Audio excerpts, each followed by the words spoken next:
Hello, ladies and gentlemen. This is Al Brocofter, NBC Nightly News. Thank you for tuning in. And, well, I did such a better job earlier. Oh, my goodness, sir. Totally fucked that up. Oh, well.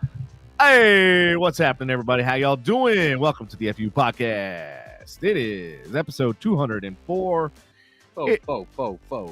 Faux all day faux show. It's April 16th, the day after tax day. Hopefully everybody got your taxes in. Hopefully you're not having to pay. Hopefully, oh shit, Andy's looking around. Did you not pay, sir? Or did you not do your taxes? I dragged my feet, and then I had identity theft over last weekend, so I had to cancel both my credit cards, and I just now got my debit card back, so I'm going to have to go get in there to H&R Block, get them shits filed, and probably pay a late fee. Did you, by chance, find your wallet? No. During your cleaning spree? Nope. It is definitely gone somewhere. How the fuck did it? But the thing is they used my credit card, which I still have. So it wasn't from my wallet being gone.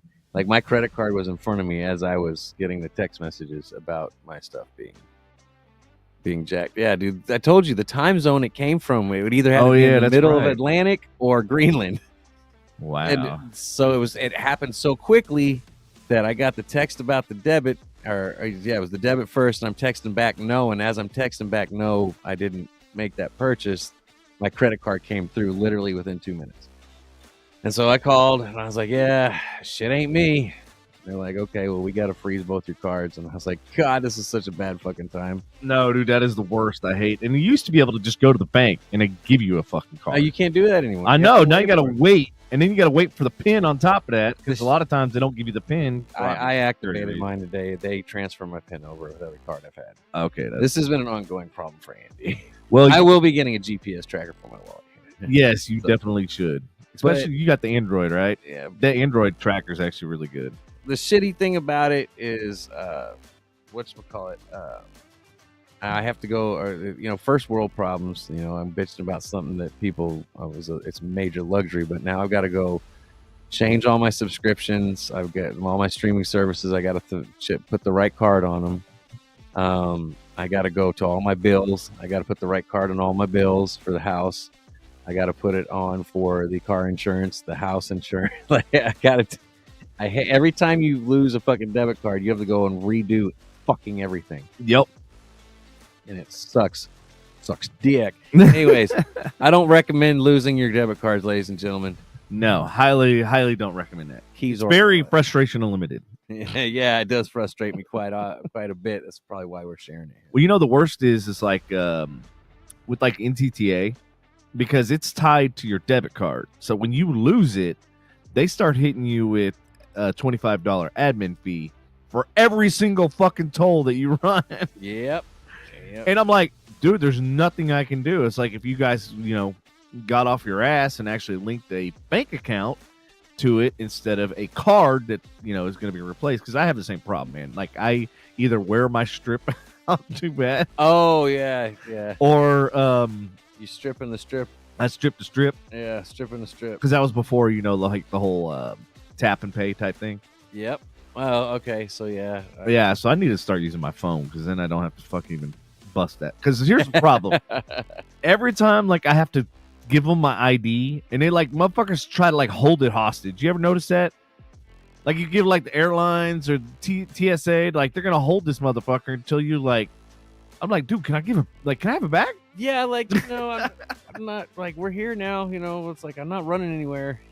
It's like, I had that happen the other day. I was looking at like cars and shit, right? And like I hand them my ID, and I'm like, can I have this back? Like, you gonna hold this hostage? Like, what's going on here? Yeah, like, because I can't drive the car without it. Like, look, bro, at this point, it's kind of creepy how long you're staring at my picture. Right? Like, what do you like? Take a picture of the picture. It lasts longer. No shit. Oh, April 15th, that shitty ass time of year where we get stolen from. Not that we don't get stolen from. Well, I say stolen because I got to pay in, but it's not that we don't get stolen from when the paycheck comes too as well. What I don't understand. So get this, bro. So like, this is the first time I've ever done like the taxes by myself, like with no help whatsoever. I didn't even use YouTube or Google or anything like that. I was like, man, how fucking hard can this be, right? Not thinking, Devin, by the way, you have podcasts and you have DGE Media, and, like you have all these other things that you gotta take in consideration. So anyway, long story short, you could write a lot of this off. Oh, I did. Okay. Trust me, I did.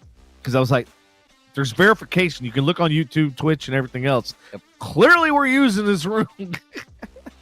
That's a lesson to everybody out there. Use your assets around you. So let me get into that. So it was, I was gonna have to owe. So let me backtrack a little bit. It said I needed to pay, or it deducted like almost $20,000 worth of taxes out of my paycheck, right? So I'm like going, well, shit. At least I should get half of that back, right? Yeah. So I started to do my taxes or whatever, and it's like, you owe like $4,000. I'm like, wait a minute, you just took 20, and now you're gonna take another 4,000 on top of that? I was like, have y'all lost your fucking mind? Yeah. I was like, what kind of fuzzy math do y'all use? Because it doesn't make any fucking so. To your point, I started going through the itemization, and I started itemizing like things that were bought, obviously for the podcast, things that were bought for DG Media. Dude, talk about a clusterfuck of a nightmare having to go through every single. That's why CPAs get fucking paid so much. Dude. Oh, dude, and like I thought I was just like, I'm gonna muscle through this, right? So like I started at 4 p.m. on, I think it was a Saturday, and I was done by Sunday at like. I think 9 or 10 a.m. Or something like that. I ended up just going back upstairs and going to bed and said, fuck this. That's tough, bro. Yeah. No. Hey, Donna, I had no idea you did taxes until like the last podcast. So, yeah, had I known. Shit. Yeah, no, like literally. Donna, I can you. Andy, there you go. Help me file late? I mean, I would have filed yesterday had I had access to my debit and credit card, but I did not. And I just literally got it in the mail. I don't know if you missed that story, if you were here for that, but yeah, I desperately need some help to get filed ASAP, and I'm going to end up owing, and because I'm not claiming my kid this year. It was it's the ex-wife's year to claim him, so I need advice on anything that I can get. Mm-hmm. But yes, if you could, I'd love to be a client. Hell yeah! Just throwing it out there. And Donna, if you want to... If not, I got to go down the street to H&R Block because I don't have a tax person anymore. So, yeah, well, my tax person was my dad, so I don't have one of those either. We'll have a dad, but not the tax person.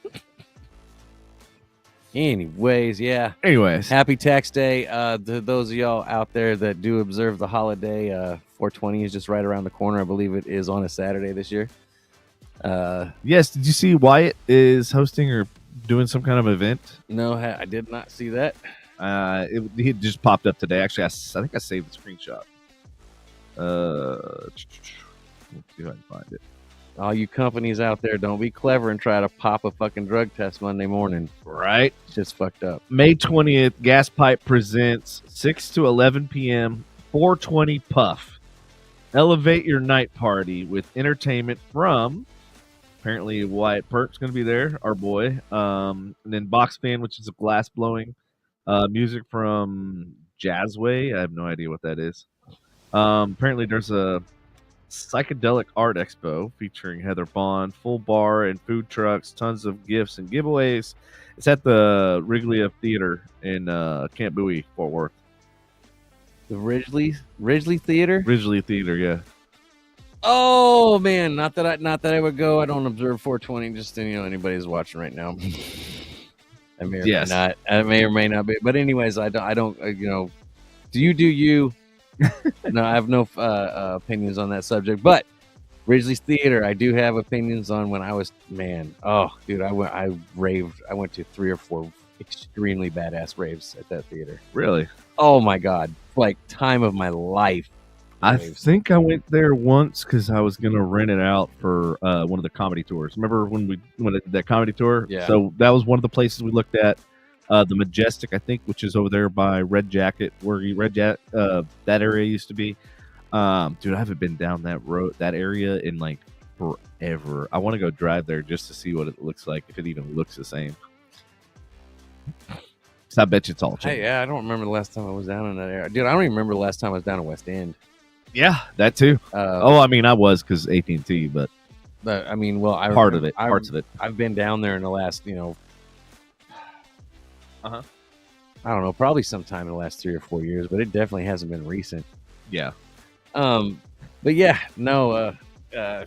So happy tax day, happy 420 day, to relieve your stress from tax day. Maybe that's why it's so close. Yeah, together. maybe that's why they did it. I don't know. People say it's Hitler's birthday. I don't really care. Hey, did you hear like there's a whole bunch of people that are like now they're saying like this is gonna be the new holiday, tax day, or well, yesterday I guess it was. Hooters was doing like half off wings or some shit like that, and Krispy Kreme was doing some like free donuts or something. Like a whole bunch of people were doing stuff for deep discounts for tax day. So that's that's a reflection on the current state of society we're in at this point, because inflation is so big and so bad that Krispy Kreme said, man, look at what we just had to fucking pay. You know what? I'm feeling for people out there. Let's go ahead and give them some fucking diabetes. Give them the beaties. No, I'm just kidding. Sorry to anybody that might be a diabetic listener, but you know what I mean? Like now that it's a tax holiday, that just means shit's expensive, dude. That's what that means. Like everybody must be paying in at this point. Like, so speaking of expensive, this is a great segue. So remember I told you before the show, like my car experience, right? So for those of you who don't know, I'm looking at a few different cars and stuff like that. So one of the cars I went to look at with Andy, that one we drove all the way out to East Jesus, Kennedale. I thought it was Leander. Was Kennedale? Kennedale, yeah. Why did I think Leander? I have no idea, but Kennedale's like where the raceway and shit was, which we didn't see any fucking raceway. But anyway, yeah, we saw this car out there, and it was like literally the dude didn't take any pictures of all the fucked up shit. The bumpers were held on to the vehicle with wood screws. Yes, legit wood, like not just like 10 of them, but like one on each corner. Like that's really I mean, it wasn't a boatload of them, which I respect the use of not doing one at every corner, but the front bumper definitely had been been popped off. Back bumper had definitely been nailed. Like, yeah, and rust on the vehicle too as well. Yeah. And then not to mention, was there engine? Oh, yes. So pulled like 4 codes. Yeah, it pulled 4 codes, and my dumbass left my scanner attached to the fucking car, and I was like, literally, he left his dongle in another person's car. I like saying it. I left my OBD too. He left his dongle, his OBD dongle. My old dirty bastard in the. And what he's talking about, the reader. That's what it's called, ladies and gentlemen. It's called the dongle, just like for your mouse on your computer, the dongle. It just makes me happy when I say the word. It's the dongle. So yeah, ladies and gentlemen, I highly recommend. They were doing a lightning sale a couple days ago because obviously I left mine in the fucking Prius, and we ended up bouncing out of there because once I saw the guy drive the car and I saw the smoke coming out the back, we were like, yeah, this car is going to have a lot more problems down the road. Not just the stuff that we can see with our eyes, but obviously like there's going to be some internal, and plus the codes and stuff that we're reading. So get this. So the one that I looked at today, similar color, but way better shape. Different package level though, which kind of was like a bummer. It was very, very base. Oh, well, that's a gas saver, bro. Yeah, no. Trust me. I was like, I'll make it work. I will put speakers. I will put speakers in here. If you were almost willing to deal with cosmetic on that one, you should be willing to deal with a lower. All right. So here was the catalyst there, the straw that broke the camel's back. It was throwing a cylinder 2 misfire. You went and look, dude. That's a spark plug. Yeah, I know. Okay, so what? But it was also throwing. Oh, yeah. So when I was driving it, went to get on the highway. Then the water temperature light came on, which means basically the car's overheating. And I'm like going, I've literally started this car for 5 minutes. Could be low coolant. It could be poorly maintained. But the guy said he just replaced the water pump and he replaced the battery and replaced a whole bunch of stuff in it. And I'm like going, did he do it or did he have it done? He owns the. How much was he selling it for? It was like $4,200. It was cheap. And that's why I told him, I was like, look, I'll give you money and I'll just take it as is. And then I will do the work and do the stuff myself. Yeah. But then it goes like, I keep thinking about what Lindsay said. She's like, but do you really have the time? And I'm like, Oh, are you talking about that one we're talking about? no, I'm talking about the one I saw today. Oh, okay. But they looked identical. I mean, obviously the one I saw today was way nicer shape and condition inside and out than the one we saw. As long as it's not smoking. Yeah. Well, It wasn't the coolant issue, it would be it. But you need to check the coolant and all that. Yeah, but I did check the oil and stuff, and the oil was good on it. But anyway, so where I'm getting with this, because of you were talking about, oh, fuck, what'd you say earlier? Something about deception or some shit like that. Oh, prices going up. Yeah. Inflation. That's what it was. It wasn't. Okay. So I looked at this car at a dealership that I, bought my Mercedes from. And I was like, I had a pretty decent experience. They brought the car to my office when I was in downtown Dallas, and I was able to basically get in the car, drive to their office, sign the paperwork, and then basically the car was mine. I got to drive back to my office or whatever. So it was kind of cool experience. They actually delivered the car to me. So that was new and unique. So I had a really good experience the last time. Well, this time I found a car that I was really interested in. And so I'm asking him, like, hey, what's the price on it? Because, like, it's one of the few cars that didn't have a price on it. And so the guy's like, here, let me check. So he went and looked. Dude, they wanted $27,000 for a 2-year-old fucking Corolla, hybrid Corolla, right? Yeah. So just FYI, the hybrid Corolla gets 55 miles, like 52, 55 miles a gallon. And it's got all the bells and whistles. So it's actually kind of better than the Prius as far as that standpoint. Yeah. I've seen them shits, man. So get crazy. This. So I start scrolling through the pictures, and they have the original sticker price of when whoever bought the car originally bought it. $23,000. They jacked the fucking price to $27,000 used. I told them, I logged into Toyota.com. I type in exactly the same thing, brand fucking new, literally custom, and I'm like, with buyer incentives, it's $23,000. I go, yours is still overpriced. Yep. I go, explain to this. Make it make sense. Like, make it make sense how a used car and how you're selling it over the sticker. So, it's okay. So I've been shopping in the used car market. I know. That's why I was like, you can relate to this because you've been doing it a lot longer than I have. I just recently started. And plus, I'm also in the collision side of things too. So I am able to actually see trends physically on paper, and the trend on the used car side of things has gone up as far as price wise. I keep hearing how it's leveling out, but it's not.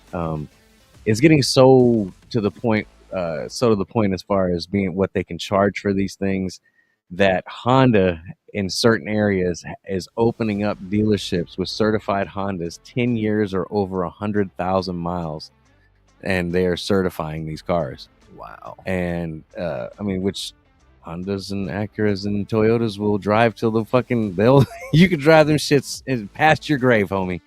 Bro, in all honesty, like, there should be some kind of program or something like that where it keeps, the cars that, are good environmentally, like, keep them on the road. I agree. I mean, like, look at me. I got a fucking 1984 fucking Quadzilla. Like, you know what I mean? It's like certain things, like, are a dynasty. Like, you will never find another one. Quadzilla, but that's not really environmentally. I know, it's definitely not my tear up the ground you ride on, and then you just keep fucking putting more exhaust out in the air. No, no, it does have a spark arrestor, so it is, but it's still not that it does anything. All I see is like a spark plug with handcuffs on when you say that. Yeah, you're under arrest. But yeah, used car prices are absolutely insane. Is anybody out there listening? Has anybody else looked in the used car market right now? I mean, I can't afford a new car or a used car at this point, at least not the one that I want. It's pretty crazy. I found an Acura MDX A-Spec, all-wheel drive, completely blacked out, like suede interior. I mean, this thing, one owner, no wrecks, clean history on the Carfax. You could literally eat off the interior of this vehicle. It's so clean. And they're asking $28,200 for it, $28,250, but it's got 91,000 miles on it.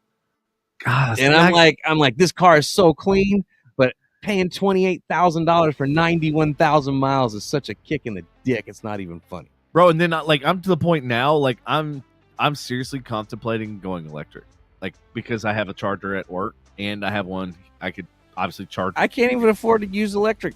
I can't. What are you talking about? Like they're insane too, bro. I was actually looking at some of the prices of Teslas. They're like fucking cheap. Yeah, but cheaper than most of the cars I was looking at. I agree. I agree with you wholeheartedly. But knowing my luck, I don't know what it is about tech with me. But if I buy tech, I always seem to feel like I got the beta version, the beta test something. Yeah.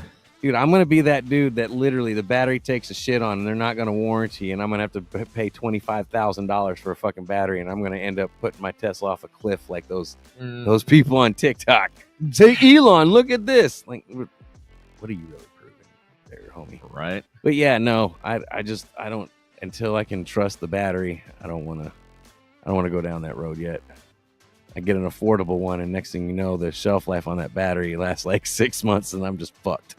Well, that's kind of how I felt. Like, so when I was one of the first people to have a Prius, and it was funny because everybody thought I was like either a fucking engineer or some kind of scientist or some shit. I just want to save gas. I'm like, dude, I just don't want to spend all my fucking money on gas. Like, fuck that. I'd rather spend it on shit that I can enjoy, or at least put gas in the boat instead of my car. That's the one. That's the one expense in my bank account that I don't want to look at because I will fucking probably shit my pants if I add it all up.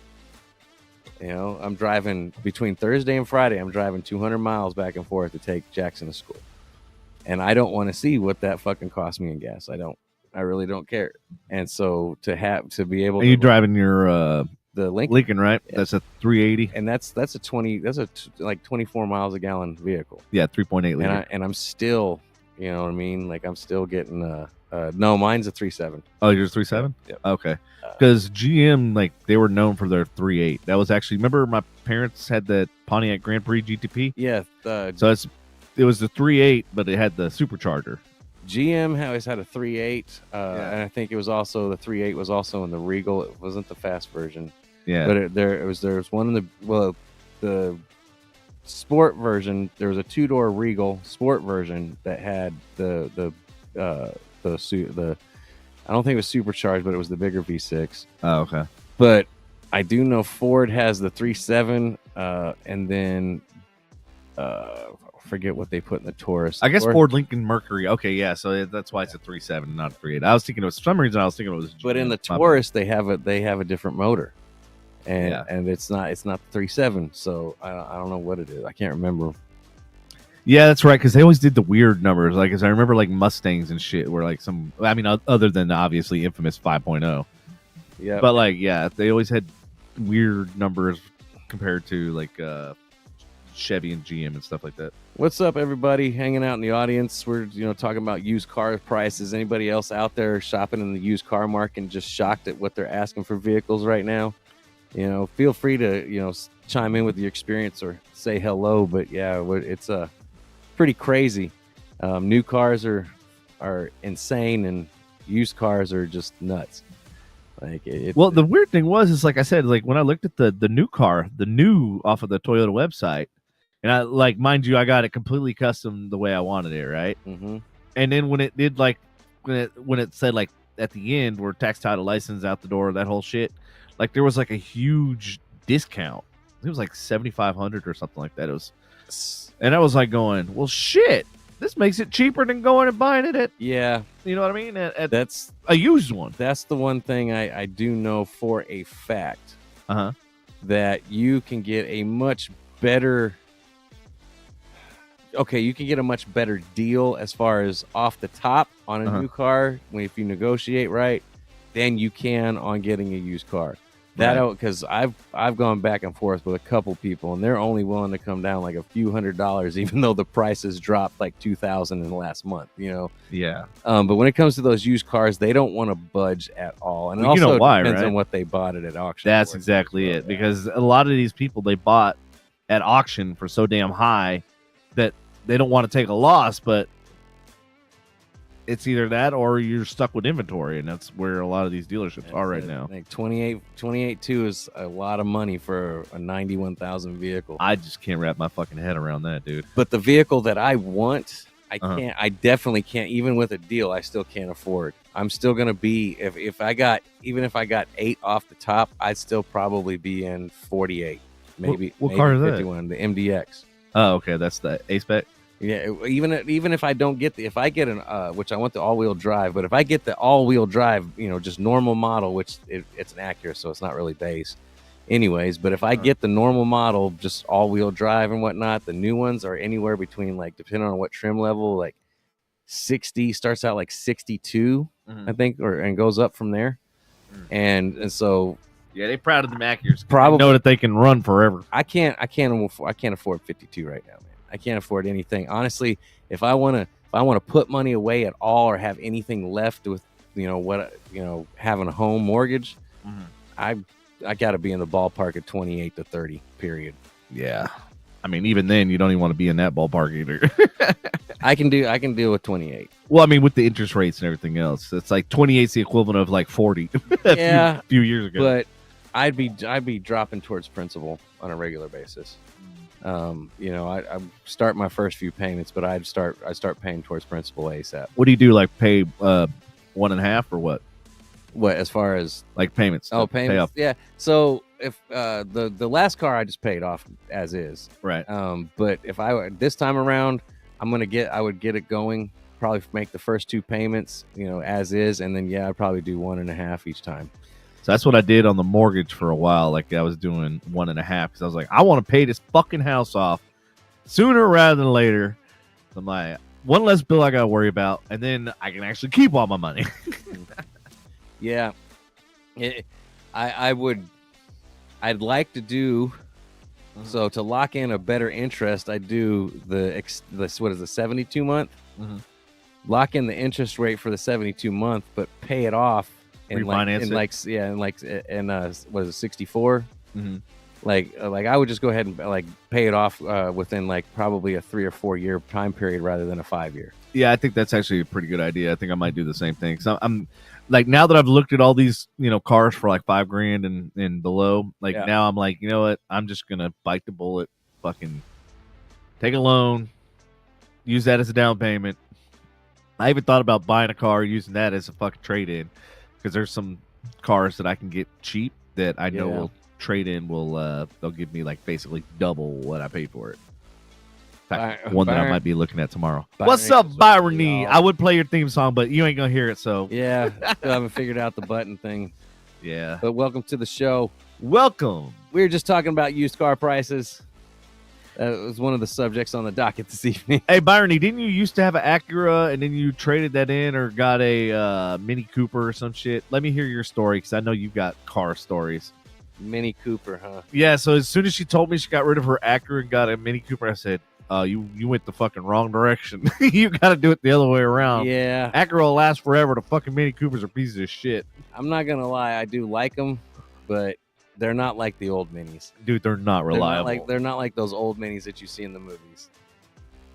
But I don't know. Once they started making them into station wagons and 4 doors, and like then they made this little coupe. Didn't they make a coupe? It looked like a Miata almost.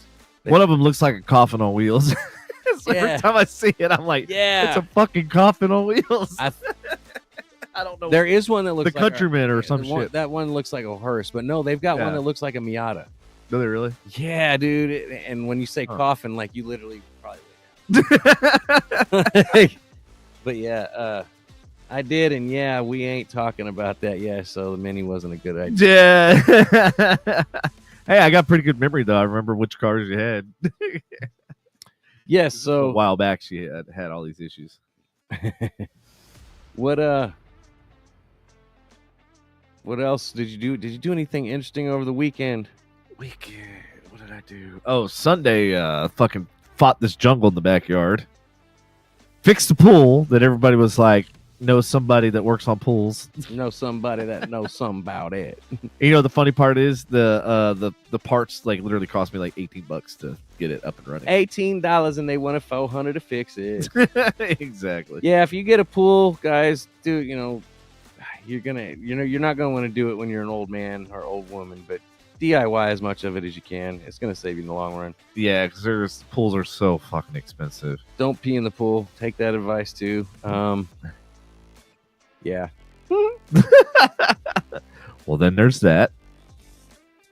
What are you over there reading? So, I yeah. see you reading shit over there. Moms, if you're listening, it's time that you Kraft and Heinz. Apparently, their snack packs are found Is that filled lead? with a crap ton of metal. Yeah. And did you hear about the school a while back that that's all they're going to serve for lunches is Lunchables? I'm like, yeah, I see. Well, they may not after this. Says Kraft Heinz is facing a class action suit, which claims that their Lunchables are basically a scrap yard for metals that end up in their mouths of every kids everywhere. In the docs obtained, Laura Laspisa accuses Kraft of misleading consumers with false advertising about their prepackaged meal kits. She claims they failed to mention the kits contain harmful levels of lead, cadmium, and bro, you know what we should do? I don't know how to pronounce the last one. It looks like Pilates. Bro, you know what we should do? We should take a metal detector that I got and fucking go over that. Yeah, I got a bunch at the house. The kids they don't eat them anyways. Is it really? Which one's your favorite? Don't tell me the pizza one, because that one, fucking honestly, that pizza sauce kind of tastes like metal. Michael liked it for a while. He does like the nuggets one, which I don't understand that because I can't eat chicken nuggets cold. That just sounds disgusting to me. Wait, it's chicken nuggets cold? Yeah. Oh, I mean, they're cooked. Don't get me wrong. well, I know, but it's still cold when you're eating it. It's not pleasant. Ugh. But no, and then they have nachos and nacho cheese, which I don't know where the metals would come from in that. I get it maybe in the processed meat, but then again, it may be in all of them. Maybe from their packing plant. Let's see. What's up, Ashley? How you doing? What's going on? According to the suit, a consumer report study revealed some troubling findings recently. And Laura claims until then, the company had convinced her she was buying a safe, nutritious snack. So yes, they may want to back off of Lunchables. We'll see how this ends up turning out. There's other people that have backed Lunchables apparently, but apparently they're no good. There is an update on the story. Spokesperson with Kraft Heinz tells TMZ, "We are aware of the complaint and strongly disagree with the allegations. Certain substances." Of course they strongly disagree. What are they going to be like? Yep, we put that shit in there. Oh, here we go. We're like Frank's red sauce. We put that shit on everything. Here comes the PC response from Kraft Heinz. Certain substances like lead occur in the environment and can be found at low levels in agricultural products, whether on grocery store shelves or in the produce section or grown in your backyard. You know what? I'm sorry, but I don't have lead in my fucking backyard. Just saying. Hey, put that out there. To any growers out there, test your pot plants. See if there's lead in them. I bet you there isn't. I can't believe they would have literally come out and say this in your backyard. Our products are safe for consumers, and we will vigorously defend our brand. Ooh, sounds like they might die on this hill. Cancel culture's coming for you, buttholes. Coming for your butthole. But yeah, we may want to step off until we find an actual verdict. Yeah, that's fucked up. What's up, Molly? How you doing? Molly's hanging out. Ashley, was there a party? What do you mean? Oh, Ashley's trying to get me to throw a party this weekend. Jesus. I love how people like you want to come clean the house. Yeah, I didn't think so. Yeah, there's a lot. We just cleaned last weekend, and that was a chore. Yeah, and I still got to like get all the stuff from storage unit and get that into. Bless you. Thank you. What's up? Doing good. Just kicking ass, taking names. Yesterday was a crazy day. Today was even crazier. So yesterday, I got wind, or actually I think it was Sunday. I got wind that Tesla was doing some major fuckery things, right? Like they're gonna lay off a bunch of people, yada yada yada. So first thing Monday hit, I was like, I'm fucking shorting Tesla stock. So I went into options trading, and I was like, I'll just throw like $300 in there and see what fucking happens. Ended up making $500 profit. You see what's going on with them, right? With the trucks. With the Cybertrucks, what, the rust or what? No, they're being accused of rushing them out too fast. They feel there's people coming after Elon saying that the production of these trucks, there's no way that they can be going through full safety tests and full reliability. They've been saying they were going to release it for like 2 fucking years. How slow do they want it to go? Well, that's just it. They're coming out at such an alarming rate, which just means he probably had product right. I don't know. I don't know who's monitoring the assembly lines. I may not know what I'm talking about. So, but the thing is it's all robots, right? So once you got the robots tuned and you worked out all the kinks, then yeah, in theory can spit. Kinky, that's the whole kinky robots. What? Kinky robots? Not kinky robots. That's your other news story. My bad. That's your other news story. The one you were talking about, AI. Oh yeah. God, did you forget already? Yeah, no, that one's not kinky. That one's just stupid. But yes, we'll get to that. It depends on what they're wearing, bro. Fair enough. I don't know what AI will do with all that shit. That's kind of worries me. But yeah, no. Yeah. So yesterday was a good day because I had that client that came in that wanted me to remove Peyton Manning from his picture, which was weird. I thought it was weird. Like, why would you want to remove a celebrity? Then I realized, he wants to put it on a magazine. So it was like like when you upload a photo to like Facebook and stuff, how they compress the shit out of it, and it no longer looks like the original photo that you. It looks some kind of fucked up. So this is where the guy had the photo. It was literally 640 by 480, like, which is old school, fucking shitty resolution. So I had to upscale it and correct it and do all this shit, and then he wanted himself on top of a rooftop, and so I charged him like it was like $150 or something like that, and he ended up giving me $250. I was like, okay. So yesterday was a good day, dude. Okay, man. Yeah, I made like over $1,000 in one day. So I was cheers to that. Yeah, cheers to that. I'm gonna try some of this shit. All right, let's cheers that. So tonight we're shooting what's called Proper 12, which, if you don't know, is McGregor's Conor McGregor's brand of whiskey. This is in honor of Conor McGregor because he fought last weekend. Did he? Did he get knocked out? Fuck, I don't even remember, dude. I remember leaving your. I don't even remember leaving your house, but I remember sitting in front of the TV watching UFC. Oh, that's right. You were pretty. Yeah. And I don't even remember. Devin was making his old fashions again. But yes, this is Irish apple. So, gonna give it a shot here. Oh yeah, cheers. Knock it out. I know. Danny, new listeners, here you go. That's whoa. So, you want to know what frustrates me? Tell me all about it. Well, there's one thing that frustrates me about as much as a man winning Miss Universe contest, and that's an AI-driven beauty pageant. Yes, this is actually coming, ladies and gentlemen. This frustrates the fuck out of me because this is dumber than shit. Artificial intelligence, first AI beauty pageant coming, cash prizes for best bot. Like, who are you giving the fucking cash to? Are you giving it to the computer? Is the robot gonna walk up and fucking accept the prize? Let's see here. Yes, it will. It'll be like. Let's read this shit. The first ever Miss AI will be crowned next month with the new beauty pageant for digitally generated models, offering up a cash prize for the hottest fake babe. Wow. Like, all they have to do is scroll on Instagram. But that's what I'm saying. Like, what criteria? There's a million of them. Is AI judging itself? Are we judging AI? We're judging AI, bro. I don't. As the World AI Creator Awards, oh God, the org that's running this thing puts it, their org celebrates creators at the forefront of AI, and so the geniuses behind social media's best faux influencers are set to be rewarded in this competition. This is really just truly. So where do I sign up for this pageant? Yeah, because Ruby Roundhouse needs to be in there, right? They add the AI creator crowned Miss AI will receive a stunning $5,000 cash prize thanks to our awards partner. What the hell is an AI bot gonna do with $5,000 cash? And you know, what's she gonna do? Make it rain? it's whoever goes in and says, "Hey AI, do this. Hey AI, do that." You know what I'm saying? Like, so you're still creating something. This is like a weird science.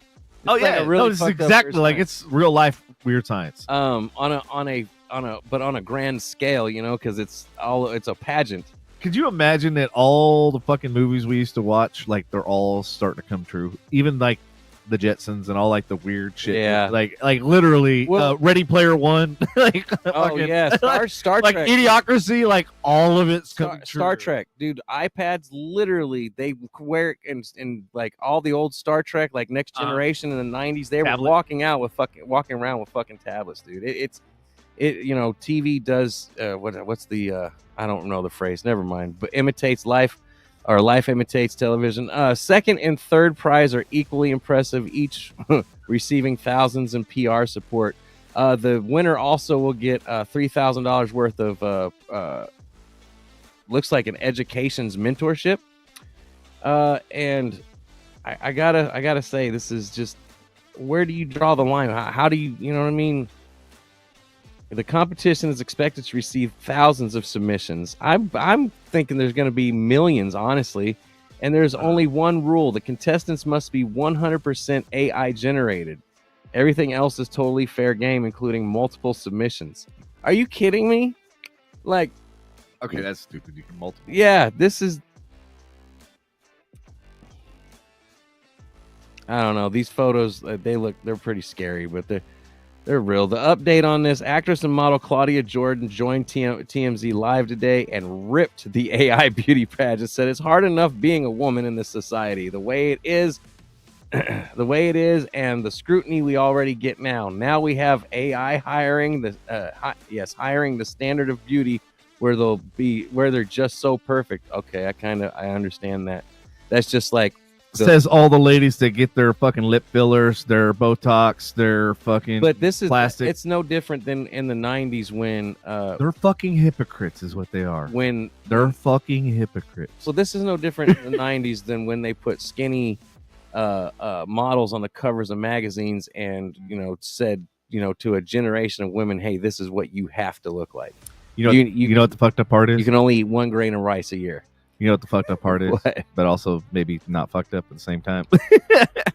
What? Is the fact that, like, you know, different strokes for different folks. Like, you can literally have your ideal woman.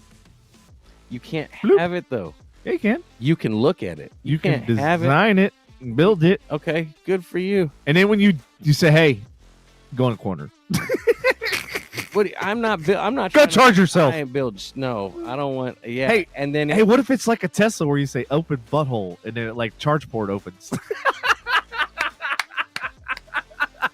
I'm gonna say, just so y'all know, there's a hack with the Tesla models. What is it, 3 and S or whatever? That if you say open butthole, oh no, it's any of them. Is all of them? Okay. If you push the voice button and you literally say to open butthole, open butthole, it will open the charge port. That's why Elon's making, you know, the first fully autonomous sex dolls. Is he really? No, I'm just kidding. Oh no, that's Japan. You gotta go. That was Japan. That was too easy of a joke, though. You know what I mean? Like open butthole. Okay, daddy. Like, see, even Anthony knows. He's like, oh, so you want one of those Japanese girlfriend dolls? but no, like, you know, yes, you can create it, but the thing is like, until it is a robot, no, you're not. But if you create it and this is your ideal woman, the thing is if you compare it to everyone you meet after that, it's never gonna live up to that standard. So you're making an impossible standard, unless you just want to go ahead and get weird science and like just realize even she had to go at the end of that movie. Yes. But yeah, that's really what frustrates me. I think an AI pageant is absolutely freaking retarded. You can't say that word, sir. Disabled. Disabled? Oh, my bad. It's fucked off. There yes, it really is. It's can I say fucktard? It's a fucktarded idea. There you go. No, yeah, and I agree, like, completely. Like, now, like, would I own one? For fuck's sake, yes, I would. Because then I can get the shit done that I want to get done. I just don't have the fucking time to do it. And that's one of the things, like, you know, Lindsay said, like, you know, Devin, like, when do you have the time? And that's, like, one of the things I got to keep, like, telling myself. I don't have the fucking time. Like, I don't have the time to dick with shit. Don't have the time to make it what I want it to be. Is like, I don't have that time. Like, just buy it the first time, buy it right, and then I don't have to fuck with What it. happens when that fucking bitch you create is you tell it to go to the corner and it finally realizes that it's smart enough not to fucking listen to you, and, and it ends up fucking turning on you because we're flawed as humanity, and she's running on AI. And I'll be like, hey, there's a treat at the bottom of my pool. Go check it out. There's a super fast charger at the bottom of the pool. Go check it out. I don't know, man. By the time you have a robot that's able to do this, they might survive in water, dude. Like, right? They're like fucking treading water and shit. Mm-hmm. They may that may be like what, the UAV, or no? Was it you? What's the one that goes underwater? Little remote control one that goes underwater. Submarine? No, it's not a submarine. It's like it's the opposite of a UAV. It's not an aerial. It's like Submersible or something. But they USB. Yeah, USB or something. Oh man, Your girl's got important questions. She says, Andy, why the fuck are the LED lights on in the bedroom? That's scary. I don't know why. You didn't turn them on? You didn't turn them on remotely? Did they just turn on? It's the ghost in the house. Yeah, and I'm not on. Did you get another haunted house? I'm not on Wi-Fi on my phone either, so it's not like it's connecting over there. Dang. That's fucking. Well, all you need is internet. You don't need to be on Wi-Fi. Like, I can connect at my work and control everything here. For the most part. Did they just come on? You'll never. We must have a major delay tonight because the comments are coming in late, like late. Yeah. She said the overhead lights are on rainbow mode. You have to set that on the app. No, you don't. You just flip the switch on the wall enough times. I've done it before. You just go up and down, up and down. It goes from bright white LEDs to yellow LEDs, and then the fourth time you do it, it goes to switch. Did you say your pool light doesn't work? Yep. No, it does not work. Okay, because back in the day, actually, the newer light bulbs, you do the same thing. You can actually you hit it once and it kind of goes through the colors. Then you hit it twice and it'll stay on whatever color you. So if you want red or whatever, you can just do it twice, and then it looks like you're swimming in a fucking pool of blood. Yeah. Well, the I like our fan, but man, the lights. It doesn't matter if you got the yellow ones on or the white ones. It's fucking bright, dude. Which fan is that? It's like a ceiling fan? Yeah, it's a ceiling fan. It looks like I don't know how to describe it. Like a weird chandelier with a speaker in it. And your fan has a speaker in it. Yeah, but in the bedroom. But the problem is, the problem is it was advertised as Bluetooth. It's not your normal Bluetooth. Like you have to have the app set up. That's one of those. Yeah, you have to have the app. You can't like link it to Alexa and say Alexa play. When we got in the app, it's got is like Chinese fucking labeled songs and shit. Oh, shit. It's like you can't even read the fucking titles. You know what's funny? You say that. Like I bought, like the smoke detectors and shit, smoke alarms and stuff in my house. So I was like, I got a hair up my ass one day. I was like, you know what? I'm gonna buy ones that have speakers built in, that have Bluetooth, and they sync with Alexa. That way, I can change the colors, and then I can play music when I play it like throughout the house. It'll also play, because that's perfect point, because it's right by everybody's ears, right? That's the whole point of a fucking smoke detector. Well, I buy 3 of them, right? 6 months later, they're fucking recalled, and I'm like going, and they're not cheap, dude. They're like $300 a piece. So I spent almost $1,000 on 3 fucking smoke detectors. Ugh. And then they're not obsolete. What are they? Discontinued. Like literally 3 to 6 months later. I'm like going. So now they're just sitting in a fucking box. Yep. Lindsay, you said no. Yes. You flip the switch on and off enough time, it'll go to rainbow light. If you don't believe me, I'll come home and I'll show you how it works. Like only done it 1,000 times. That's all. Yeah. But whatchamacallit, it doesn't stay on a color.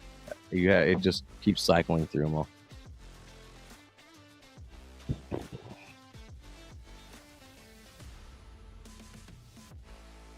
Hold on, I gotta message this guy.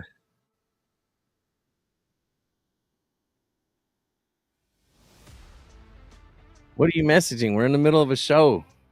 Oh, this guy wants to buy something. Ironically, pull pump. Which, oh, by the way, I have one. I do have one in my thing, but the problem is it's only 2 horsepower, and the one that's out there is 4 horsepower. So, well, you know, that's unfortunate.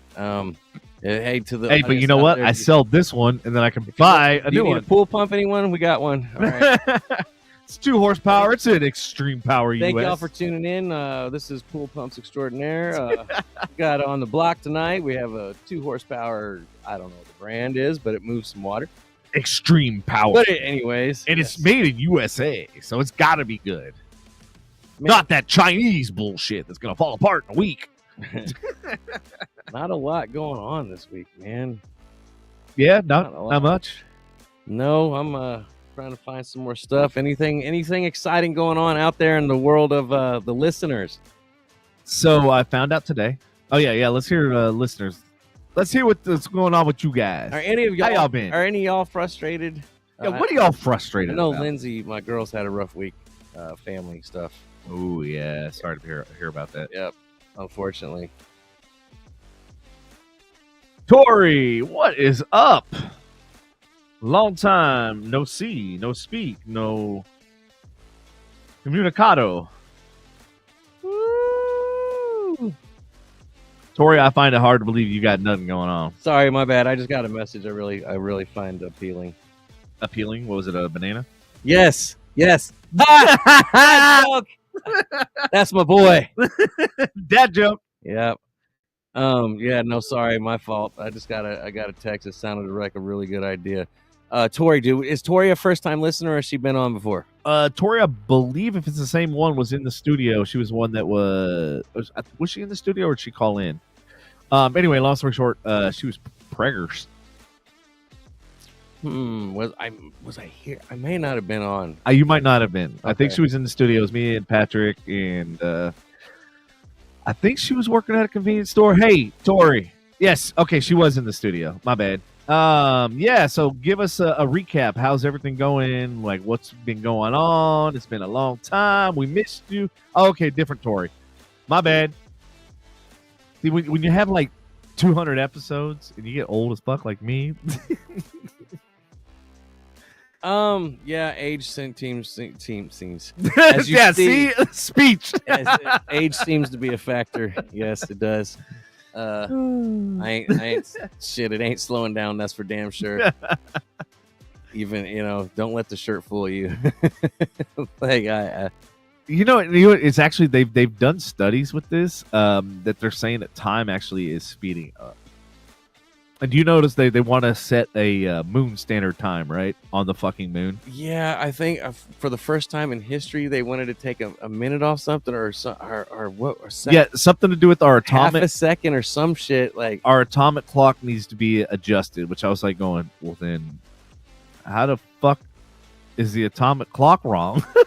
all that tells me is that you know what it is? It's a hydrogen fucking collider shit. They fucking with a bow. All that tells me is this isn't the first time it's happened. Ladies and gentlemen, if you don't know, if you've never remember December, if you never looked at your calendar before, here we go. October is 8.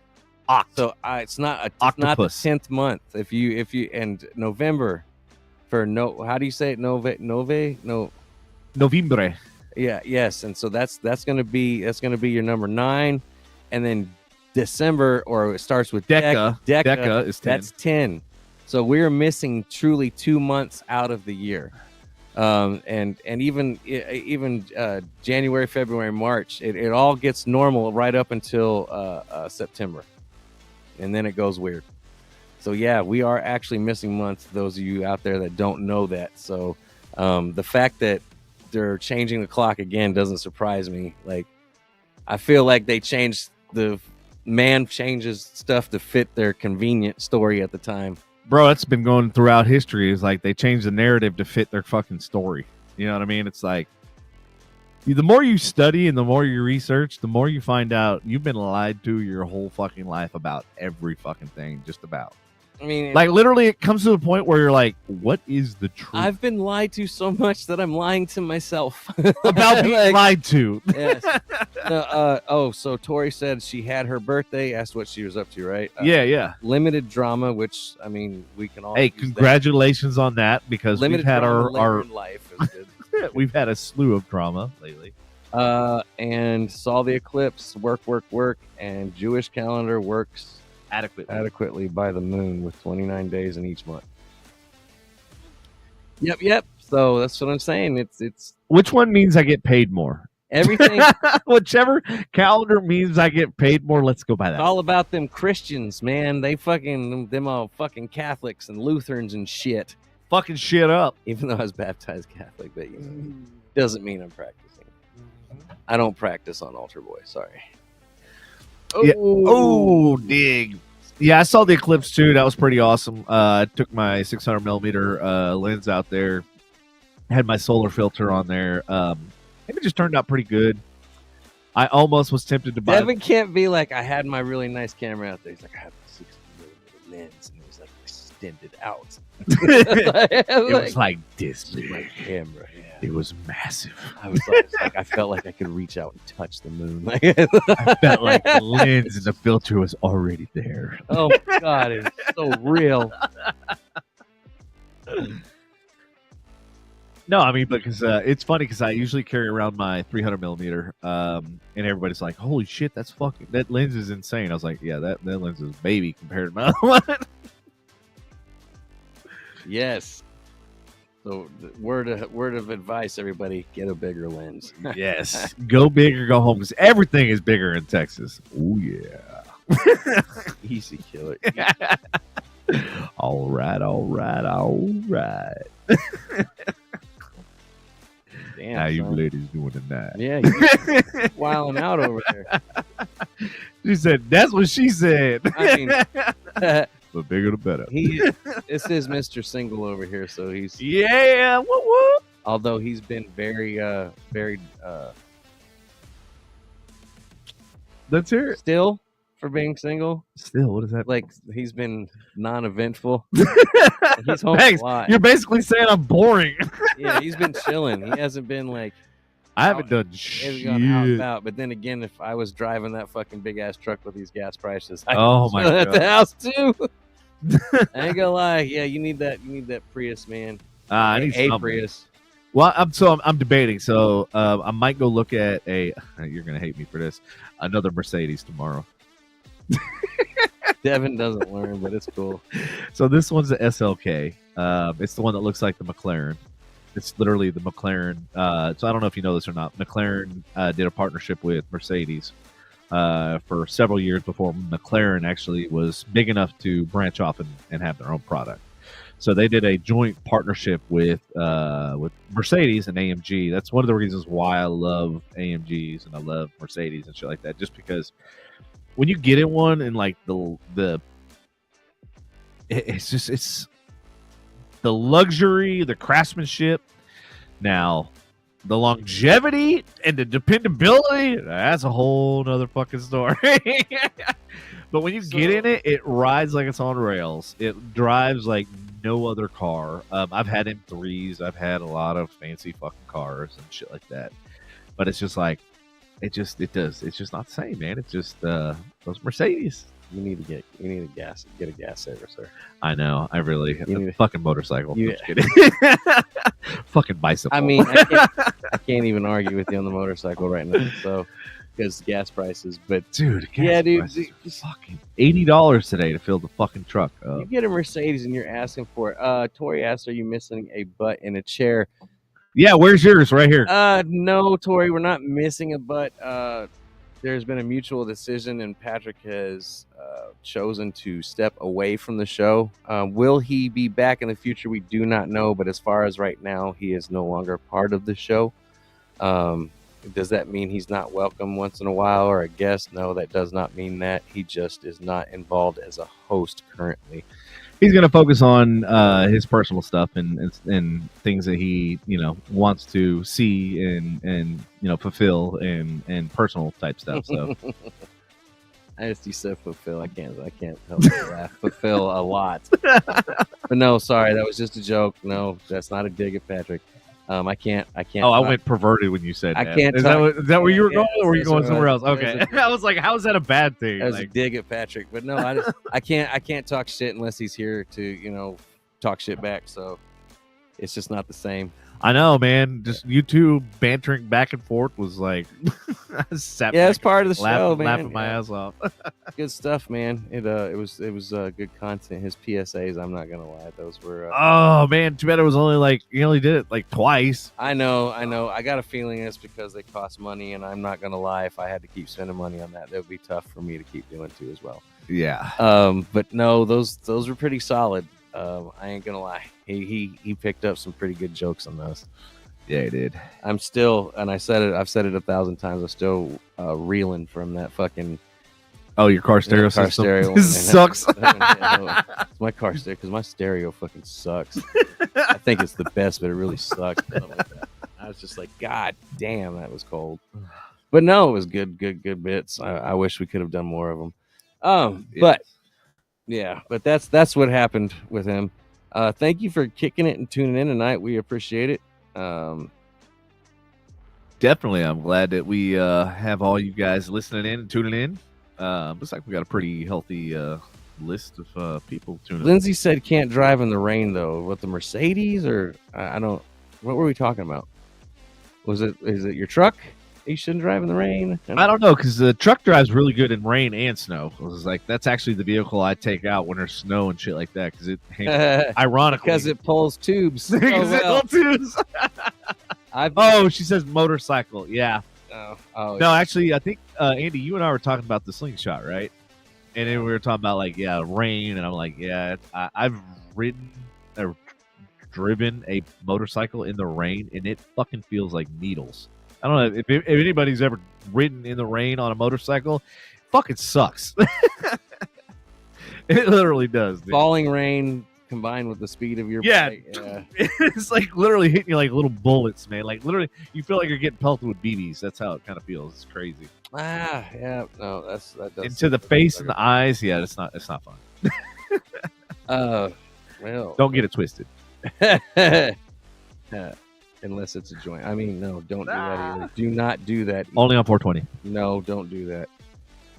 I will not condone that. I don't know what you're talking about. Oh man, yes. So, is anybody observing 420 weekend? Don't be shy.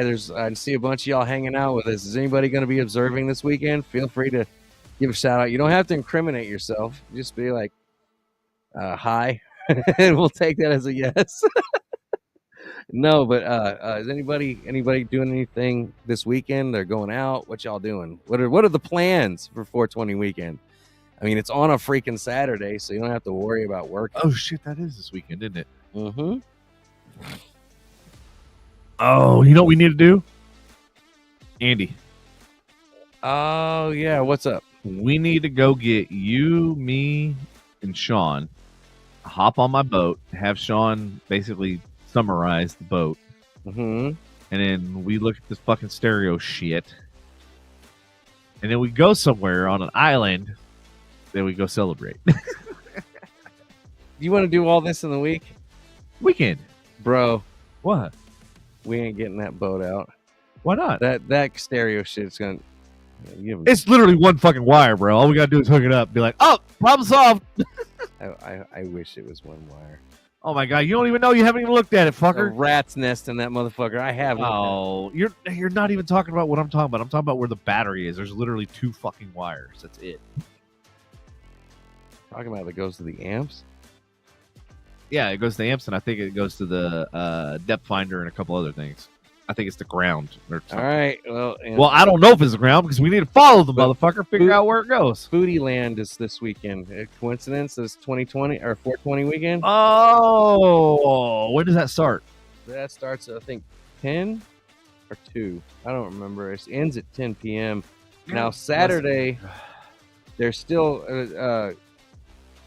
They're still calling for rain on Saturday. It looks like 85%. Man, we've had so much fucking rain this year. I mean, I'm not complaining because it's great for the lakes. And it is pushed to 30% on Sunday, so Foodie Land may not happen in general.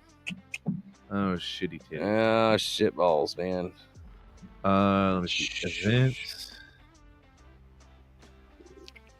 I love fucking with Lindsay. I was like, wait, when is it again? Yes, those of you who are listening, Foodie Land this weekend. I forget where it's at. Look it up on I know, Facebook. I'm trying to look it up right now. I'm like, it is supposed to rain, but if the weather holds out, highly recommend. It's food trucks and food things and all kinds of food stuff and Asian cuisines and stuff, I think, too, as well. Also, May 18th, Tacos and Tequila is going on. That's an event you may want to check out.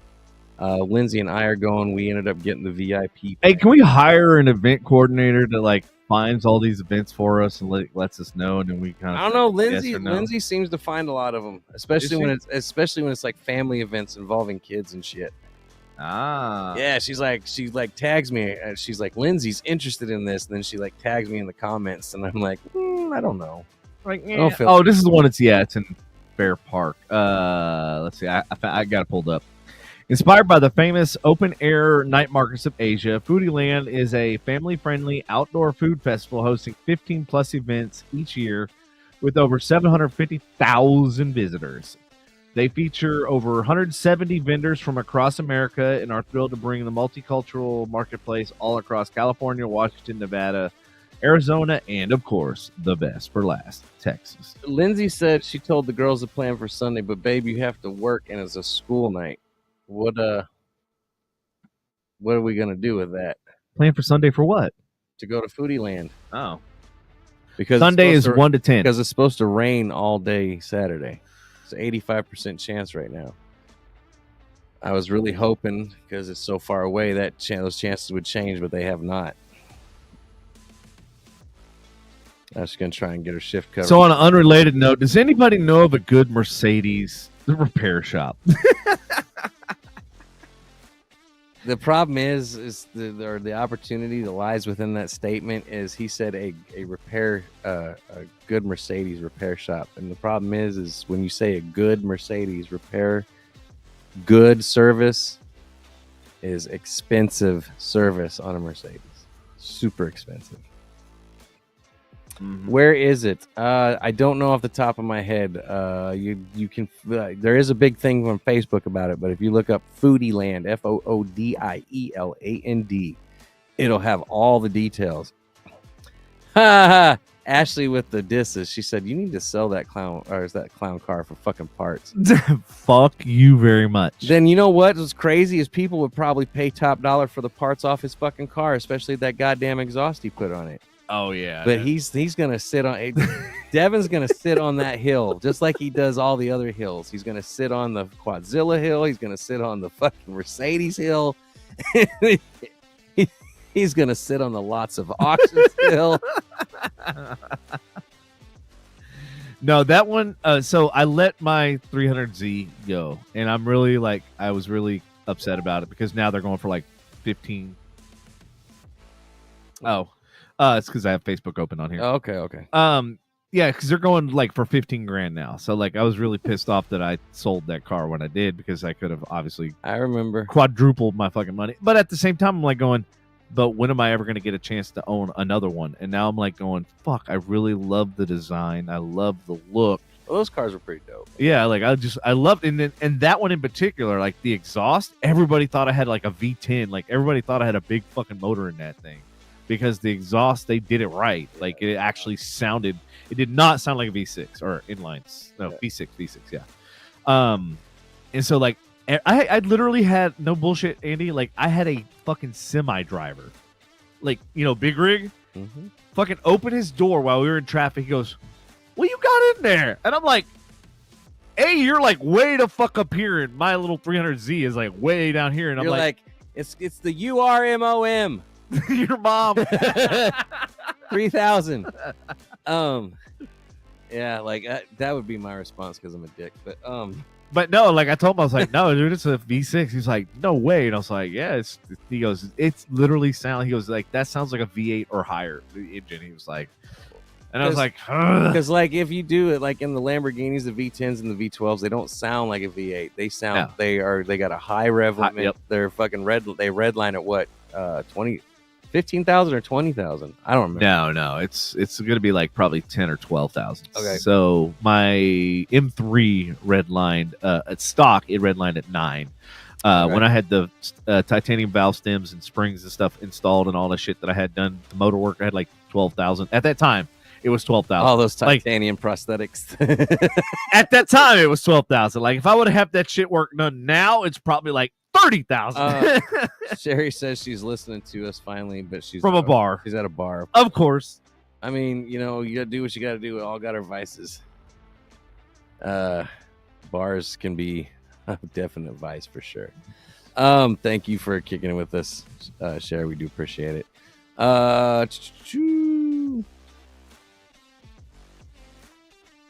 So yeah, Donna recommend fifth wheel, which is what you were talking about. Fifth gear. Oh, I know. What you said fifth gear. She meant fifth gear. Oh, okay. So I was tempted to go to fifth gear, and then I was asking Wade. I don't know if you remember Wade. I borrowed his trailer to take actually the 300Z. Going back to that story, I used his trailer to take my 300Z from here all the way to Tennessee to sell the car. And so I asked him, I was like, hey, can I, borrow your trailer to take the Mercedes to fifth gear? And he goes, oh, dude. I go, what? He goes, I had a horrible experience at fifth gear. I go, what happened? He goes, they forgot one of the seals on the engine.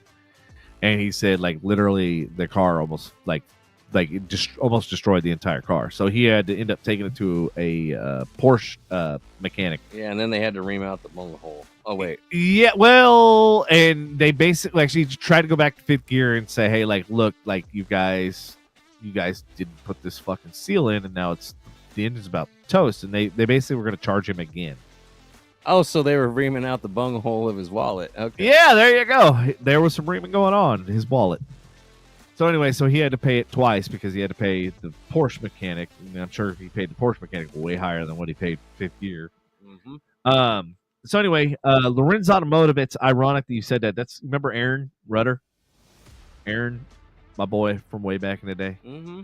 I met him from Lorenz Automotive back when I had a BMW 318 Ti, little hatchback. Where is Lorenz at? Right off of Mill Street and on the corner there. Lorenz, and actually I did business with Lorenz before he passed away. Yeah, he passed away, but the shop's still in his name and stuff like that.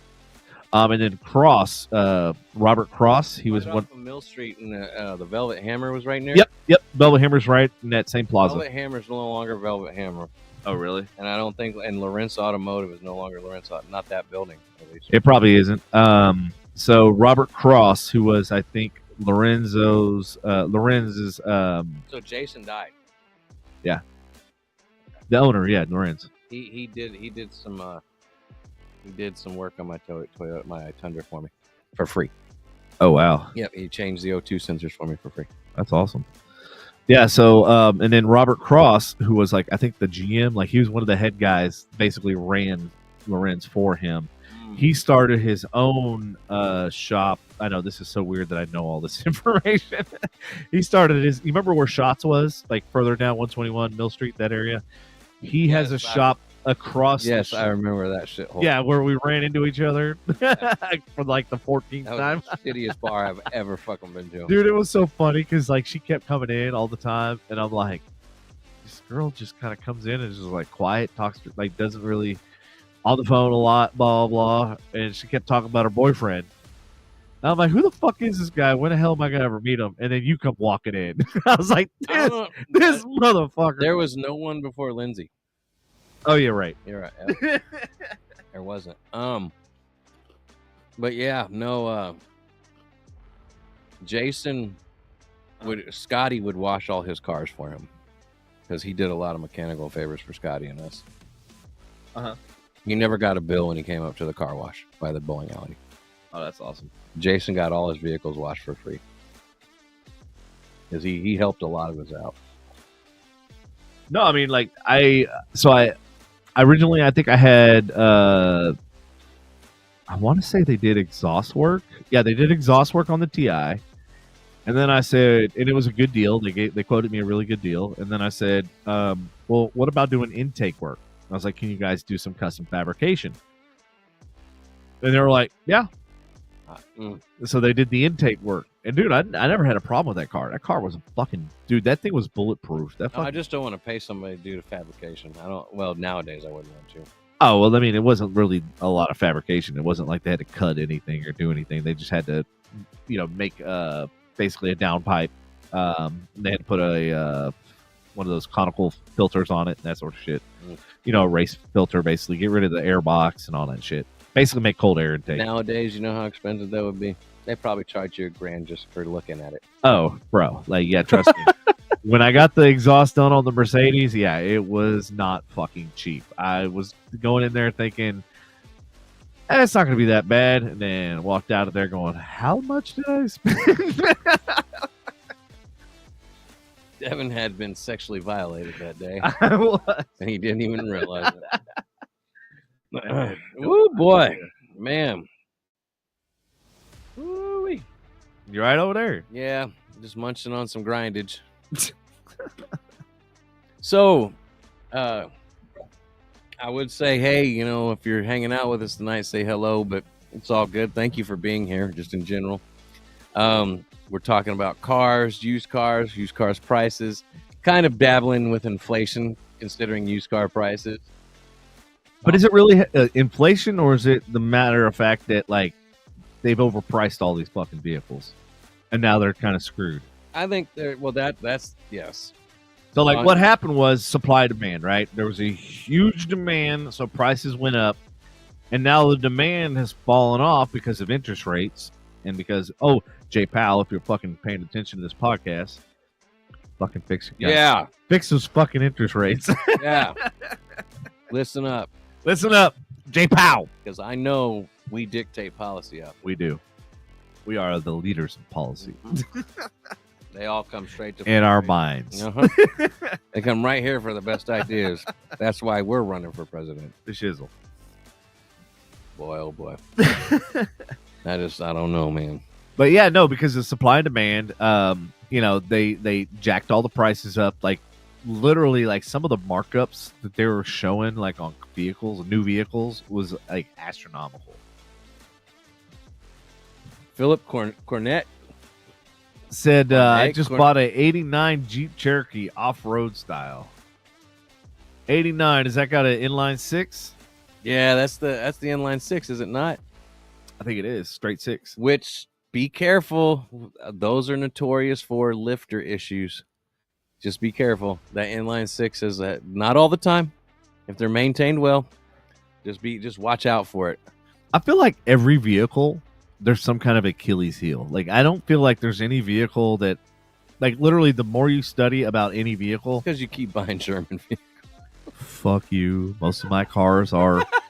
Screw you. Most of my cars are Japanese. Some are European. He owned a BMW and a Mercedes.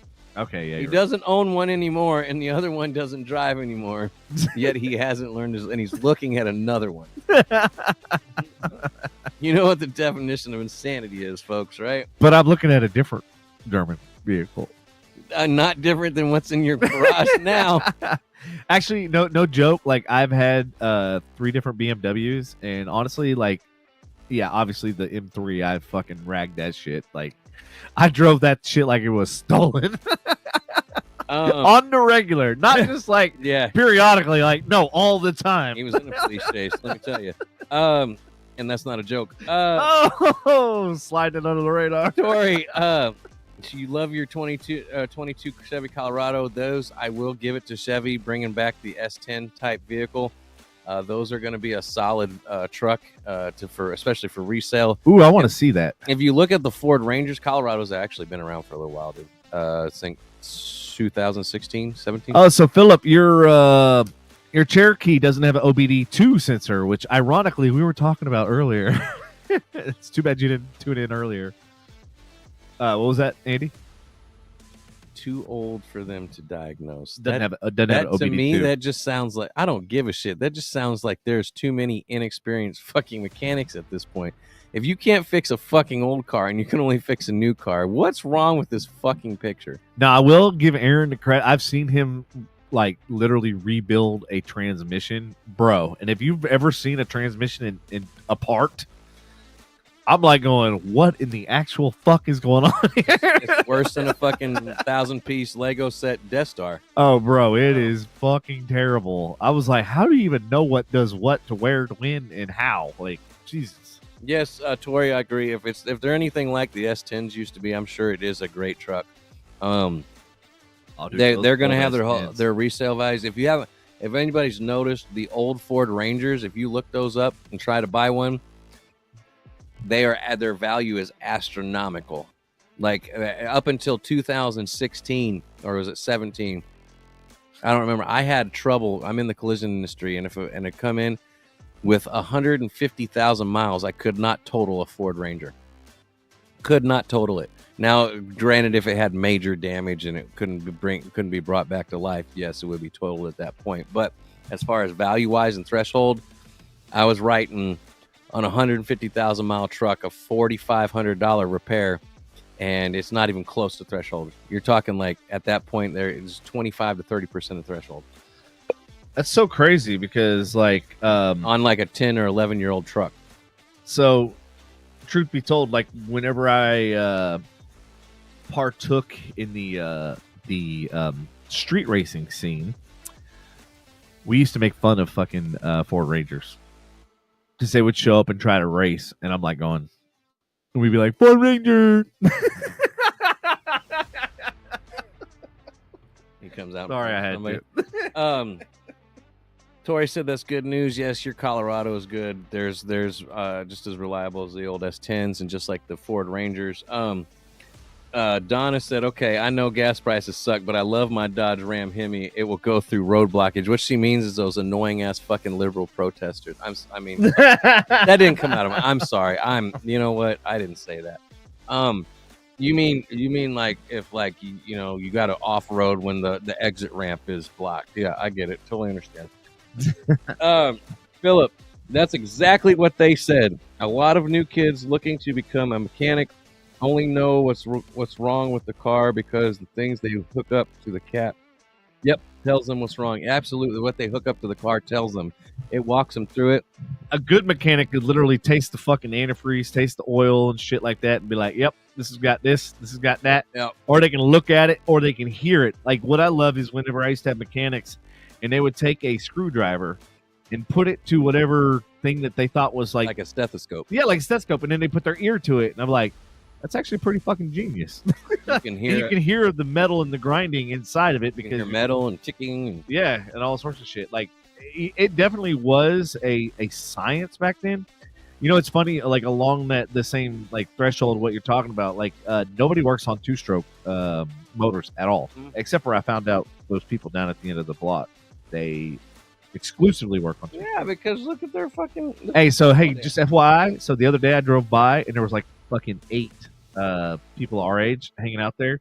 So I figured like next weekend when we have our little block party that we invite them, we say, hey, come on over to the block party. I'm almost like, should we put a next door thing? I'm like, no, because I don't want like riffraff coming up. Don't forget, they might be in your house, so you may have to clean. Ain't nobody coming to my fucking house. Good. I love when was it Allison was like, you know what? I've been to everybody's house, but I haven't been to yours. So I'm like, and then and your point is what exactly? We don't know if it's a block party yet, Sherry. This is just Devin baking ideas out in public. All right, so Sherry, just so you know, I have a 20 foot. We thought it was 14 foot. Then we realized that when I looked at the fucking invoice, it's a 20 foot screen. The frame is 20 feet. I thought we ended up the screen itself is actually 14 feet though. Either way, it's fucking it's big. Huge. It's fucking gigantic. The movie theater in front of Devin. Yes, it's literally a fuck. Like when I first blew it up, it almost took up my second fucking story of my house. That's how big this fucking thing is. Like it's ridiculous. So anyway, everybody in the neighborhood every weekend, like, we just open up our garages and we literally walk from house to house. Like, I feel like a fucking teenager. Like, it's the craziest shit. Like, house party after house party. And of course, I bring the Jello shots. And this last time, I had Everclear Jello shots and shit like that. It was a blast. You got my Halloween? Oh no, just recently when I had remember the Jello shots. And everybody's like, damn, the fact that these are actually Jello and still have Everclear in them. Like, you mean when we went over to Sean's house? Yeah, Sean's house. And then we also went to the Brazilian's house. And then we went, Oh, all that night? Because the Jello shots were recent. Yeah, Jello shots were recent. So, and those of you who don't know, we also have adult Halloween here. Yes. Which this year, Devin happened to have the World Series on, which... Oh, that was fucking... We'd like Halloween next year if the World Series isn't on. But with that being said, we had in one table a coffin, blow-up coffin with ice and a skeleton in it and Jello shots, and then a cooler full of adult drinks, and then we had a cooler full of kids' drinks, and then candy bowls for the kids. So it's an adult fucking... It's a family party here for Halloween on the street. Yeah, no, this neighborhood and like this area in general of the subdivision is like lit. Like it's amazing. It's awesome. Like we all like just hang out. Our street kicks some ass. Our street is fucking awesome. I'm like, I never thought I'd be saying this. Thank you, Andy, for moving in. It just took it to the next level. My neighbors the other night are out at like 11 o'clock at night driving their new mower up and down the street. Like, like we're like-minded people. It's some king of the hill type shit. We are definitely like-minded people here, for sure. I mean, like I have so much video, but I'm like, I don't want to post it because it's like self-incriminating. Anybody listening? Do you have a good neighborhood, like a similar? Yeah, we'd love to hear your neighborhood story. Like if y'all like. If your neighbors get drunk and get down. And Donna, if you're still hanging on and still listening, you need to come hang out with all of us neighbors. Don't be antisocial. I know you got 8,000 cameras around your house, but sometimes you need to walk outside of it. And you see Nikki walking and Nikki and Dawn walking across the street to Sean's and those cameras. Right. That's where we all are. Let's see. Don't care about screen size. She said it. Basically, she just told you it's not the size that counts. Toy said, guess that got that one house cleaned up with the ring. Wait, what? Hey, Tori, I'm not sure what your message is trying to convey. Got that one. I don't know, man. I was trying to read it too and trying to like articulate, but I just...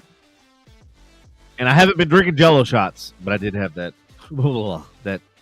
stuff. Sounds good. Keep me posted.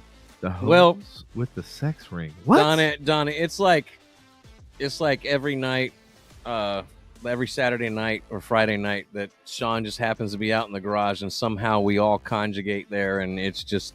We all start out like we have plans. And we're all like dressed to go do stuff. And then 4 beers in, we're like... Yeah. And then we're just like, it's so much better to just stay here. It's so much cheaper. The house with the sex ring. What? Where was the house with the sex ring? Damn, now you got me all sorts of like scratching my head. Like, shh, you're not supposed to fucking talk about that. There's neighbors in the chat right now. Like, God. Rule number 1 of Fight Club. You do not talk about Fight Club. Do not talk about Sex Club. Yeah, I don't know about any sex ring on this street. Like, yeah, definitely... ain't flying at my house. I got children. That shit don't need to be. No. Right? Dude, that was so funny the other night. I was like, man, they really need to have a children, slow down, caution children in the neighborhood. They do. I know. It like literally, what's her face? Sean's wife. What's her name? Andy. Andrea. I knew it started with A. I was like, well, I'm blanking on her fucking name. She's like, yeah, there's one right there. I'm like, oh my God. I literally stare at that motherfucker. It's literally in front of my house. And I've been here for almost 20 years. But here's the deal. In my defense, it's not yellow and it's not vibrant and it's not bright. It's literally... It's pretty worn out. Yeah, it is worn though. I literally want to I have some neon spray paint. Like I want to spray paint the fuck out of it. Yeah. Tori says when I was in the studio, y'all were talking about a house in your neighborhood that got busted for a sex ring. I was trying to not what? Not what? Oh my god, cliffhanger. I'm trying to remember trying to not call the house out. But I don't remember. I don't think I was on that night. Was I in the studio too? Because I don't remember. Girl, like you need to tell me the episode you were on. I need to like rewatch that shit because like I have like literally blanking on sex. There's rumors of swinging in the neighborhood, but I don't know about. Yeah. I know there's swingers in the neighborhood. I know. Okay, I'm not going to confirm that. I just heard there was rumors. I can confirm it. I can. Damn it! We didn't say who. I don't need to out the people that know. No. And I'm sure even Donna fucking knows. I'm sure she does, but like, I don't need the whole neighborhood being like, yeah, these motherfuckers out everything we do in this neighborhood, so just be careful. No, you vague book it. You say enough, but don't like put inclusive like evidence that's gonna. Lori said yeah about the swinging. I think she was agreeing with that. Oh no, she said that later. Hey Tori. Shoot me a message, which episode and stuff you were on. Actually, you know what? I can probably look it up. It was before your 100th. Okay. Damn, it has been a fucking while. Was I there? Oh, is that what you were saying? Yeah, too. I was there. Donna says, nope, I'm boring. I know, Donna, we need to get you out. We need to get you out and about. So that way just you're not. Because you're not in a fucking sex ring or swinging. It's nothing to do with being boring. That is. No. Hey Donna, like and I'm boring too. Like in all reality, like I like to keep to myself and just like I don't want the fuckery of everybody else wearing on me and like the drama and the bullshit. Like I keep this is my sanctuary. Sherry, so about the old hags guy. So I was putting his stuff together Sunday. And all of the photos he posted were memes. And I'm like, dude, I can't have you on the show if you don't have a picture of yourself, because how am I going to promote like you being on the show if all you're going to give me is fucking memes? I'm like, fucking millennials. And then they don't know how to fucking listen. What's wrong with you? Wait, he was young and he said he doesn't do selfies? Yeah. That's a lie. That's a lie. Survey says that's a lie. You ain't hiding shit. Yeah, Sherry, you are right. He was very, very weird. But that's why I thought it would be a great show, because it'd been like, oh my God. Like the audience would have been eye-opening. And get a Sherry, I don't know if you remember who he works for, but did you just meet him at the place? No, he was at the bar. Yeah, that's what I mean. Did you just meet him? Oh yeah, random guy. Yeah, random guy just happened to be sitting at the bar. Oh my God. Yeah, that's a fucking recipe for disaster.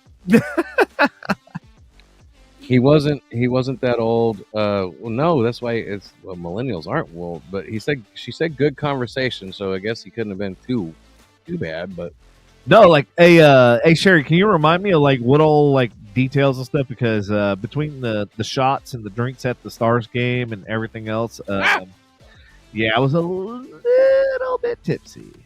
Ashley says it sounds sus. Yes, it does.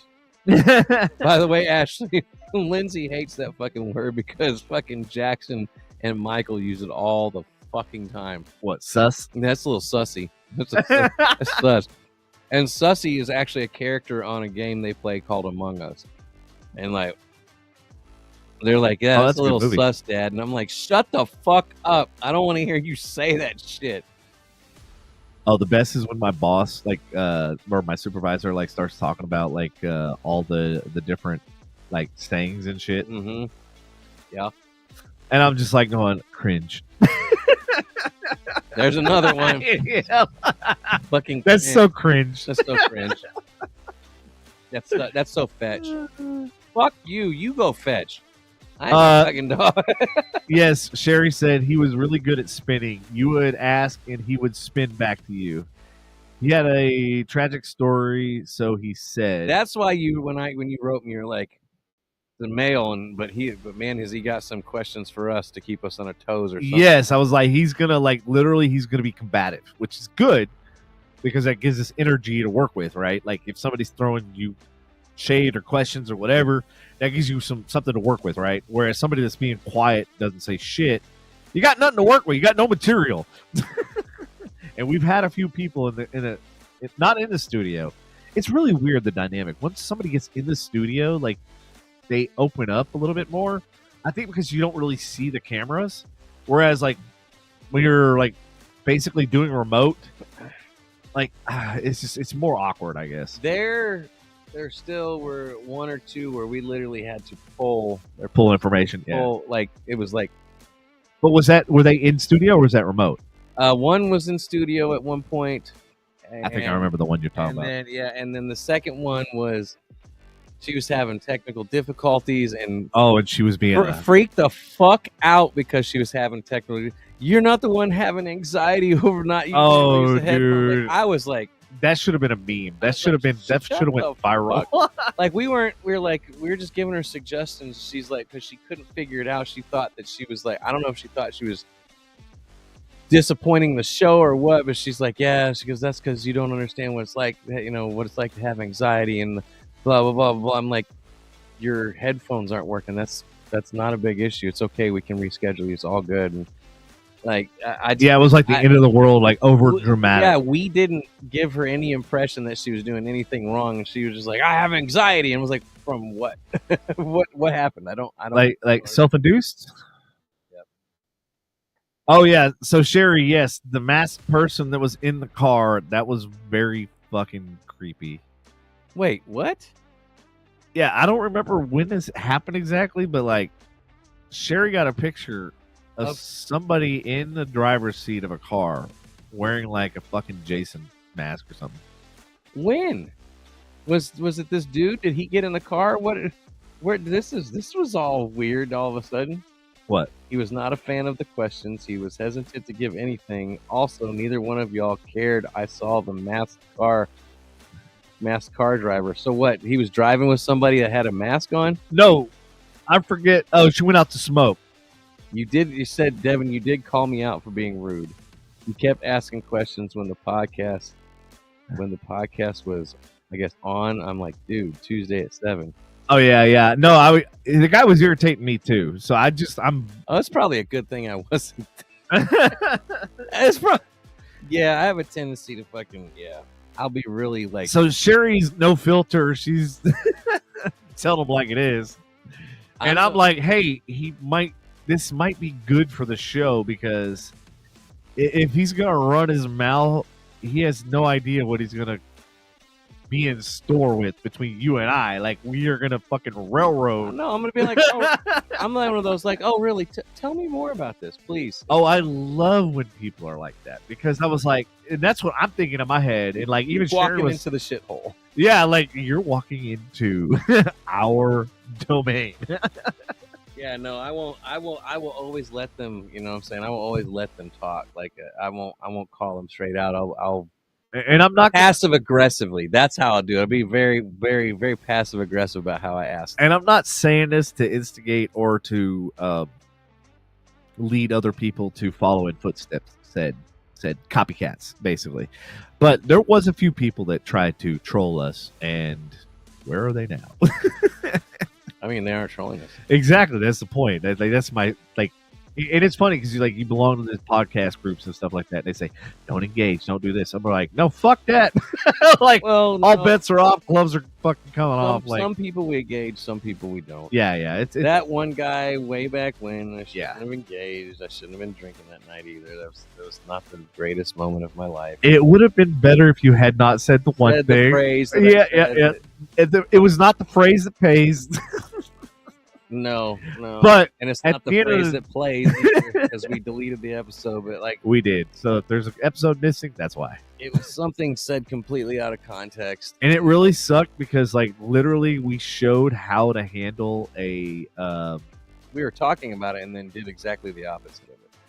Right. Don't give them attention. And I'm like, yeah, we're gonna shine a spotlight on it. I'm gonna knock on your hotel door and you're gonna have 3 people and we're gonna abuse you and And then, like, call the authority figures and things will happen to them too. And I was like, and only much more harshly it was phrased, and we were elected to Andy, we don't need to go rehash that. probably top between burning the trash cans,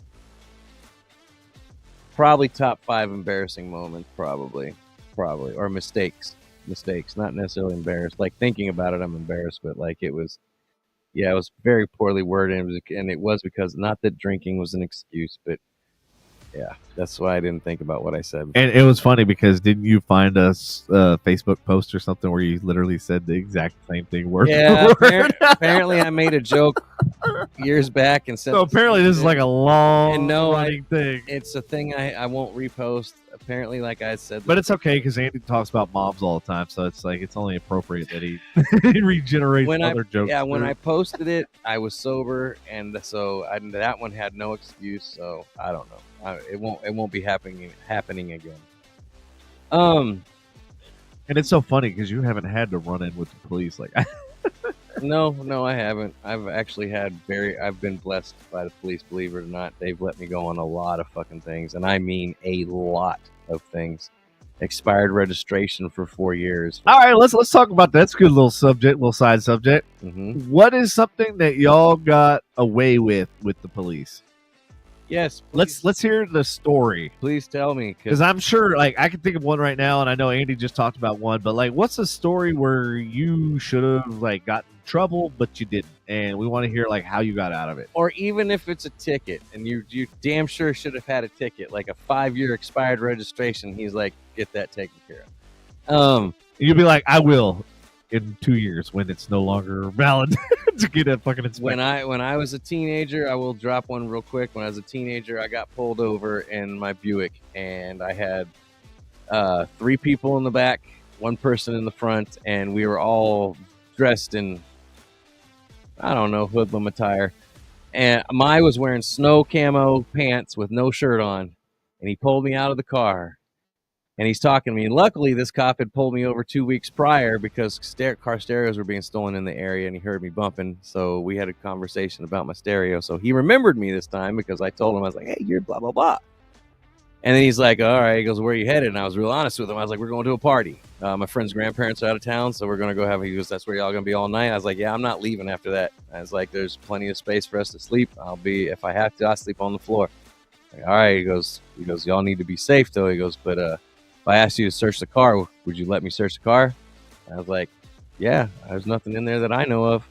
Meanwhile, apparently all my passengers in the back seat had the armrest down and were stuffing shit into the trunk at the time. Oh, shit. And so there was major felony contraband getting shoved into my trunk while I'm telling a police officer, with no shirt on, I got no shirt on, and I got camo pants. You look suspect as fuck. And hey, yeah, go ahead, take a look around the car. Nothing going on. And he took me up where he goes, since you're being honest with me, he said I can look around. He goes, I'm not going to. He goes, just make sure you get to where you're going and stay there for the evening. Because he did remember me from pulling me over a week or 2 prior. But yeah, that was one of the biggest ones. There's several others too where I literally was like, look into my blue eyes and don't give me a ticket and don't give me trouble. Yes, sir. Yes, officer. All that kind of stuff goes a really long way. If you're getting pulled over at night, I highly recommend turning on your dome lights immediately and opening your windows because they can see everything that you're doing and it does not cause apprehension in the officer's mind. Yep. Let's see here. So, Terry said, maybe one day I'll make it a podcast appearance. It's been almost 2 years. Okay, yeah, you do that, yo. Lindsay says white privilege. Wow. Not white privilege, it's blue eye privilege. Hey, you know what, Lindsay? If these eyes were shit brown, I'd be in trouble. I actually had reverse racism on me. So actually, white privilege is not a thing in my book. So let me run down a story. Ethan Couch. I'm just saying. Ethan Couch. That's affluenza. Yeah, they invented a fucking disease for this. For a white person. That's white. That is white privilege.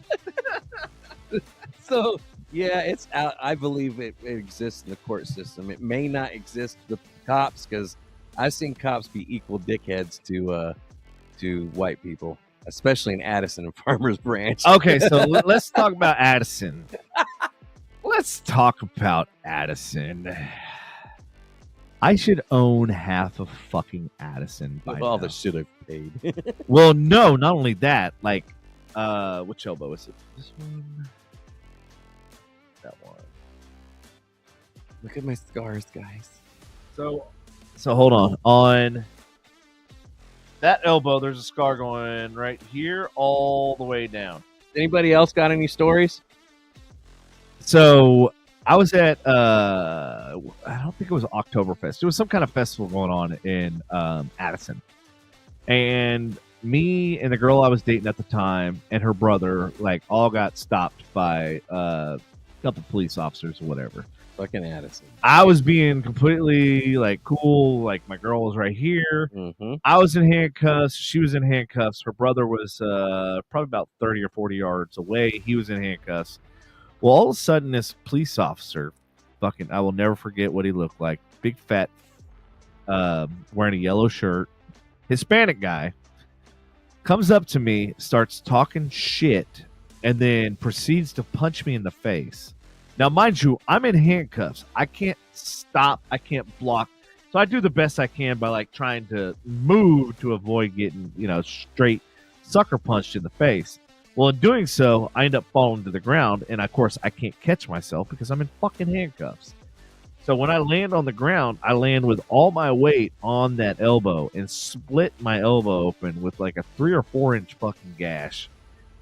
And mind you, I get in the squad car, and it's a different officer, obviously, that takes Squad means stitches.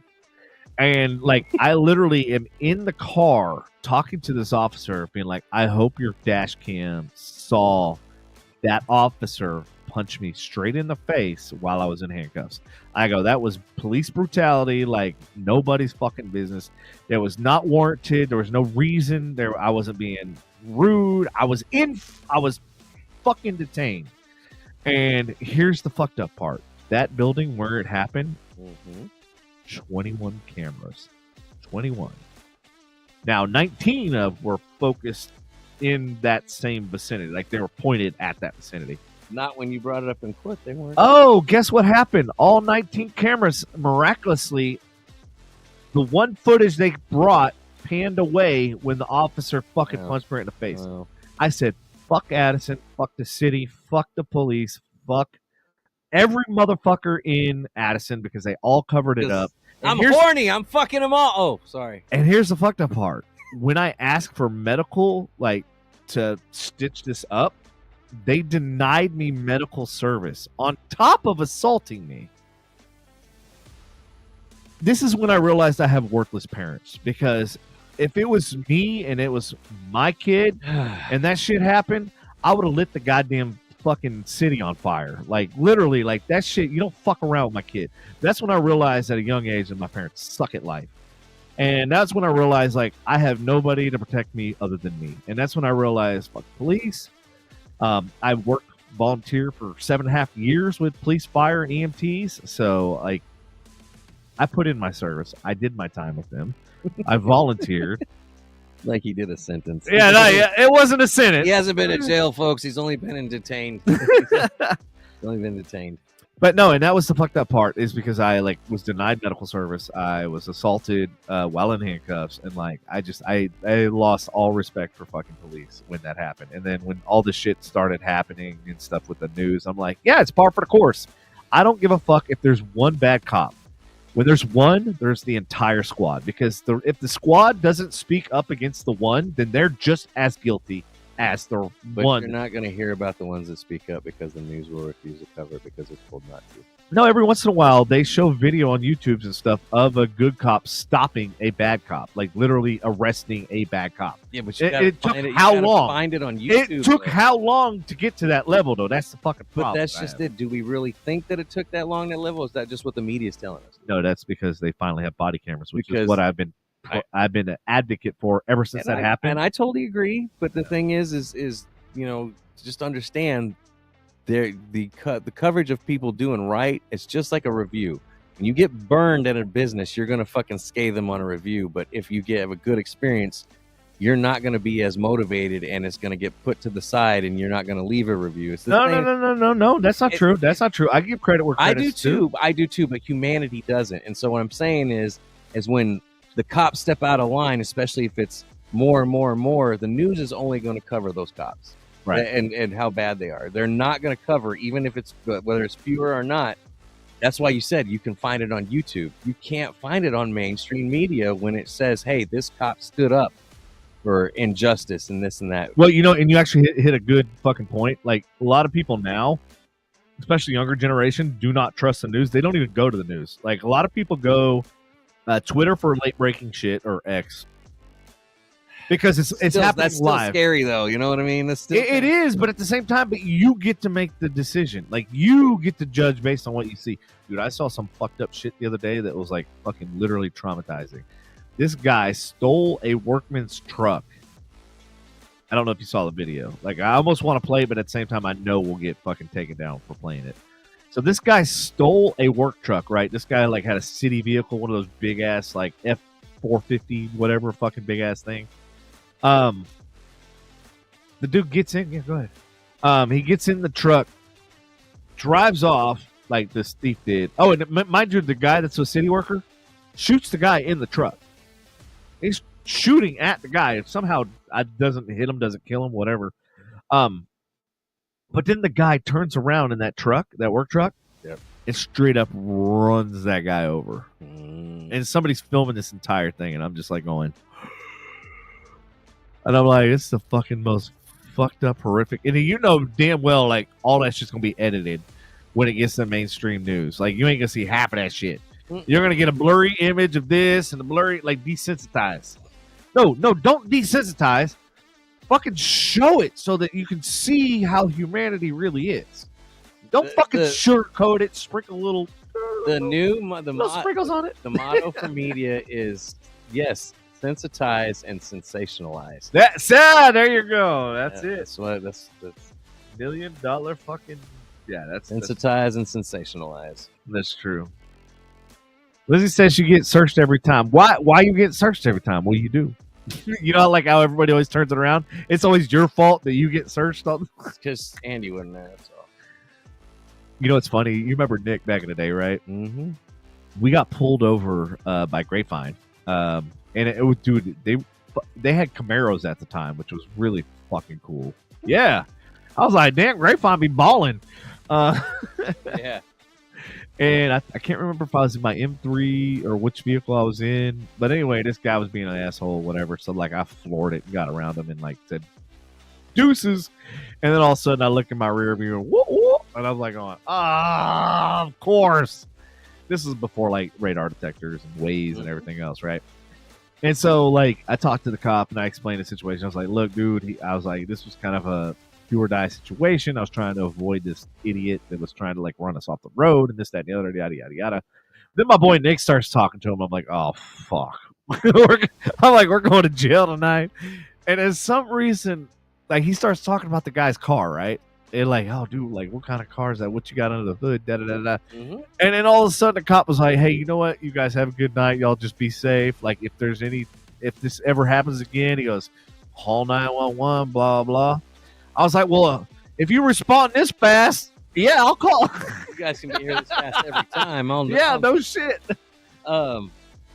That's. Yeah, so that was the one time, like, I got away with something that I was like, I was literally breaking triple digits. I think I was at like 120, 130, something like that. I got away with. What was I doing? I was speeding on the fucking highway and I was driving like a reckless asshole. But we actually got to talking about firearms, and I ended up getting out of it because he's like, "Yeah, concealed weapon, concealed license, da." And he's like, "Is it in the vehicle?" And I was like, "Yeah, it's right here next to me on the console." And he you know, I was like, I can move my hands up, and you can look at it if you want. It's in visible range. And he looked at it, and he's like, he asked me what model it is, and he's like, "Oh, you know, I have CZ. I carry a CZ at home too as well." And blah, blah, blah, blah. And then we end up shooting shit for like, I don't know, 5-10 minutes on the side of fucking near George Bush. We pulled off on the service road. And he's like, all right. He goes, well, I'm not gonna cite you. He goes, I just don't want to ever see you driving like that again. He goes, I will give you this. You do. He goes, you did use your signals, but that's not an okay.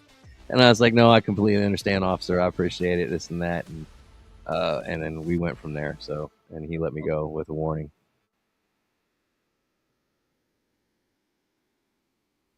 I have so many times can't type. Also drinking. But you can't type because you're drinking. You just that's okay. That just means you're going to type in cursive. Yeah. It's funny that she's able to hear us in a bar. She must have a loudspeaker on her phone, unless she's listening to like Bluetooth or something, or like headphones or something. Yeah, like or wireless, like AirPods or some shit. Which AirPods, by the way, are fucking. I don't know, man. They're inferior, dude. What do you mean? Like they compared to some headphones out nowadays, they have a lot more distortion than some others that are cheaper. Which AirPods are we talking about? I have the AirPod, the second version. Oh yeah, if you're not talking Pro or you're not talking AirPod about Pro, yes, Pro Max, then I don't know. Okay, they got the rubber inserts instead of just the normal, those old school ones. The problem is I'm using Android with them. Okay. Oh yeah. So what happens is the noise canceling only works when I have one in, but if I have both in, for some reason I hear fucking everything. Oh yeah, that's because you don't have an iPhone. Because you suck at life. Oh, she said nope. Volume turned up. Not sitting bar top. You should sit at the bar top and plug it into the PA and let everybody hear us. But our nonsense. Let them all fucking chime in. Just get up and tell the whole bar to tune into the podcast right fucking now. That would be awesome. Let's hear their stories of when they got away. Hey, and you never know. Leaving tonight, they might come up with some new stories. They're like, yeah, what happened was about 15 minutes ago. They're like, let me chime in and tell you what's going to happen tonight when I leave here. My tarot cards. Oh, you know what? Speaking of tarot cards, I know we've had tarot card readers on here. And those of you who down the tarot card reading, you might want to hear this headline. What's that? Fucking tarot card reading predicts a Michigan woman's $500,000 lottery win. 59-year-old told lottery officials she was on her way to the tarot card reading when she stopped at the BP gas station. Oh, BP. Go and clean your spill. Gas station on the West Thomason Road in Fenton to buy some scratch-off tickets. During her tarot reading, I was told money would be coming into my life very soon. I tried to think of ways this might happen, but I didn't even think about lottery tickets in my purse. Later that night, I scratched the tickets. I saw the star symbol and thought, wow, at least I won my money back, assuming it would only be $10. Much to my surprise, it revealed a prize of $500,000, $500,000, babe. Shit, I need to go get my tarot card reading and just be like, yeah, you're gonna stay broke. The woman came from a 50. The woman's prize came from a 50 times a wild time scratch off ticket. So if you have that ticket in your area, I don't know if this says go get one or not, but that's the one she did do. So yes.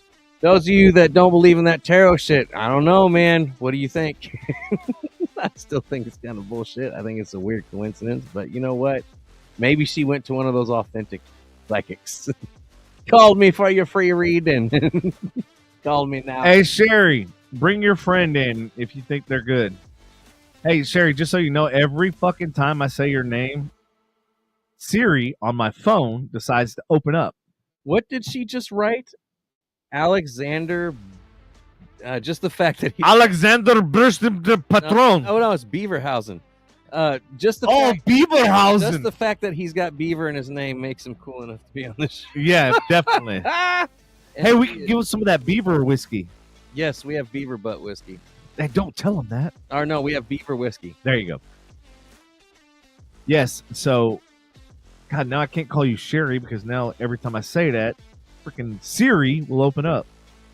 Ah, there she goes again. His name is Victor. Victor. His name is Victor. So wait, is he Russian? Because where is he from? Is he German or is he Russian? Does he talk like this? Does he talk like that? Because that'd be an interesting It's conversation. like how you say from the red times, the red. Hey, Like keep a talking like that. Hey, Sherry, go talk to him and then have Andy talk. Like I tell you, Millie time. You don't talk like this. I shoot in face and I say, no problem. I wrestle bears. I wrestle better with shirt off while riding on horse, and I run country. Like how you say one badass. I'm at the bar. Ashley says, "Won't that just be beaver on beaver cannibalism?" Oh, comment of the night. Very nice. She says, she's actually at the bar with him now. It happens while on the phone with. Wait, what? While on the phone with Presby? No, he is Hispanic. Oh, he's Hispanic. How did he get a name like Beaverhausen? Beaverhausen. Beaverhausen. I am Beaverhausen. Beaverhausen. Oh wait, the Patron. That Beaverhausen. Yes, we're definitely. that's the Hispanic part. Is We're past the 9 o'clock hour. It's just going crazy. It's gonna go off the rails. We got people with Beaver in their last name. We got Beaver in the whiskey. We got Beaverhausen. We do have to come close pretty soon because I do have to go into the office tomorrow. I don't. Hey, if anybody's available tomorrow, I may or may not need a ride. I might just, I don't know. Beaverhausen. I'm Beaverhausen. I might just pick up a car tomorrow. From a show. Beaverhausen's from a show. Is it? Yep. To anybody listening, no, I don't need new listeners for excuse for this one. Thank you for tuning in this evening. Yes, thank you. I don't have a chaser. Oh. I do not have a chaser. Get you one. There's some in there. What do you want? Labatt? What's it all about? That's a Laboot beer. The boots? It's a Laboot. In the boot side. In the boot side. Will and Grace. Oh, yeah. I'm familiar with Will and Grace. I didn't partake in it on a regular basis. Was it funny? Yes, it was funny. I didn't partake at all, so I don't know. The one chick, and I always forget her name, but she always had alcohol. That was the chick that made me laugh on that show. She was always fucking drunk, had vodka or wine or something. UNT softball outfield. Sorry, we busy. Wait, what? What? You are all over the place, Sherry. What is going on? Your comments are coming out of. Speaking of ball field, left field. I'm not following. First you're at a bar, now you're at a softball field. Wait, what's really happening? And now all of a sudden we got Lindsay saying Karen. Like, what the fuck? What's Karen got to do with anything? Was I bitching about something? Are you being a Karen? Was I? You're talking about Bookside. Yeah. I don't know how that relates to Karen, but yeah, whatever. like it was Laboot beer. She's like, I think. Karen, I think. Wait, what? Oh, from Will and Grace. Yeah. Oh. I don't remember her name either. I thought she was saying I was being a Karen because it is a natural insult for her to call me a Karen. I mean, I thought the same thing. I was I thought she was calling you a Karen too. Nice. Yes, baby, we just got that. We just understood. You said you may or may not need a ride. Yes. Who said that? Oh. To you. Yes. Sherry, what are you doing tomorrow? I know it probably involves drinking at some point. Your liver's like, oh no, stop, please. Just one day of water. All right. So, like, I don't know how Sherry fucking does it, but, like, Thursday went to the Stars game, right? It was fucking, it had a badass time. It was awesome. And then, like, she's like, hey, tomorrow, like, I have from 12 to 12 that she's got, like, host this and do that or whatever. But it's basically all 12 hours of drinking. And I'm like going, I don't know how in God's green earth. Sherry, do not incriminate you yourself are like a fucking rock star. Sherry, you need to not incriminate yourself in our comments. Yeah. Yes, shots and Jeep. No, she means her Power Wheels. Good night, Byron. Have a good night. Good night, Byron. Thank you for hanging out. We appreciate it. Yes, no, Sherry. Just delete comment. Sherry has no filters. She's like, I meant my Jeep Power Wheels. That's what I have my drink in, my shots in. Hey, Sherry, shut your face. She's like, I went to work Friday. You did not. I did. Did you not? No, I didn't. Oh, after the Yeah, like I literally worked from home, and I was like, literally, Again, like, you should stop incriminating yourself too, as well. I did not do none of the sort such things. I was working the entire day from home. Yes, from home, I was working it hardcorely. We're done talking about that stuff cannot be outed on the podcast. Yes. This is all shtick, y'all. Yes, none of this actually happened. None of this is true. None of this is factual. It cannot be proven. Man, dude. Just when you think you are the superior race, you find out that cicadas are nature's weirdos. Apparently, they pee stronger than us, and they have an STD that can turn them into zombies. So, hey, at least we're not leading the race in some kind of nasty shit. Yep. I don't know. I'm pretty Those sure. of you who don't know, we're supposed to have an unprecedented cicada event this year. Apparently, there's going to be more than normal. Not that they aren't fucking headache driving enough as it is. Yeah, they're annoying as fuck. These insects are the strongest urinators in the animal kingdom, with flows that put humans and elephants to shame. How do you measure that? How do you sit? What scientist is chilling, looking at a fucking aquarium full of cicadas and watching them just piss everywhere? And like, you know what I'm saying? Like, is that what they're doing when they land on me? Do they piss on me? Like, what the fuck? They have pumps in their heads that pull moisture from roots of trees, allowing them to feed more than a decade underground. They are rescuers of caterpillars. So what do they go and say? Hey, let me help you out, buddy. I'll help you turn into a fucking elephant, or a fucking butterfly. What? Caterpillars turn into elephants. Sorry, y'all. This is Biden's New World Order. That's my fault. And they. You are just butchering. I know. I'm just sitting back. And This like, is the past the 9 o'clock hour. This happens usually, and they are being ravaged by a sexually transmitted disease that turns them into zombies. The parasite actually invades their brain, and it turns them into just, I guess, water. Which I don't understand how you gauge what behavior. How do you gauge a cicada's behavior to know that they're a zombie?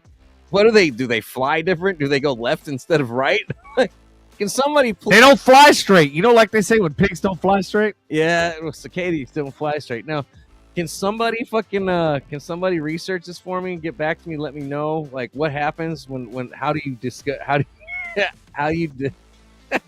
can't even, Andy, use your words. I can't wrap my head around it. It's making me laugh, dude. How do you discern the difference between a zombified cicada and a normal one? Is it their fucking eyeballs? Like, what is? Oh, I know the real easy answer to that. What? Whether they're female or male. I'm gonna let you figure out which one's which. Well, I mean, technically, if they're married, it's probably the males. There's whatever my wife says. Whatever. Happy wife, happy life. Brains. Threw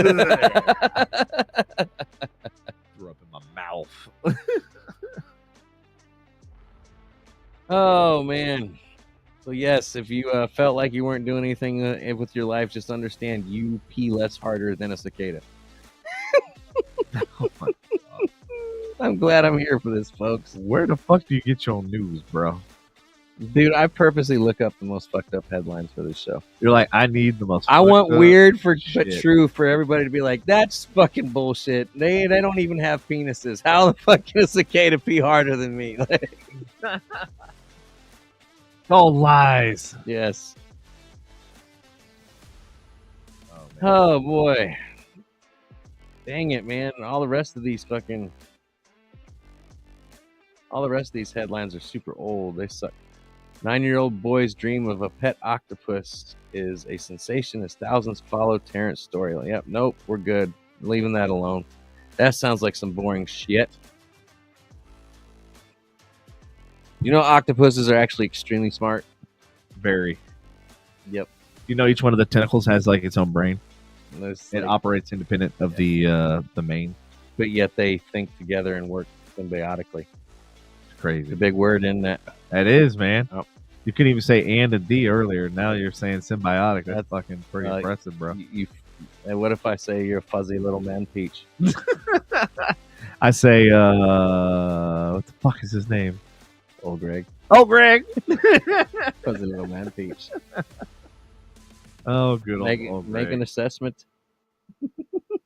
I might have to watch old Greg. I'd never heard of him until Lindsay brought it to my attention, and I looked up a bunch of videos. It's fucking hilarious. Those of you out there, if you don't know what I'm talking about, get on YouTube and look up old Greg, and you're welcome. And you're welcome. Yep. Let me know what you think. You don't have to do it right now, but even if you want to come back to after we're done and even make a comment or message us about old Greg, you're more than welcome to, because it's great.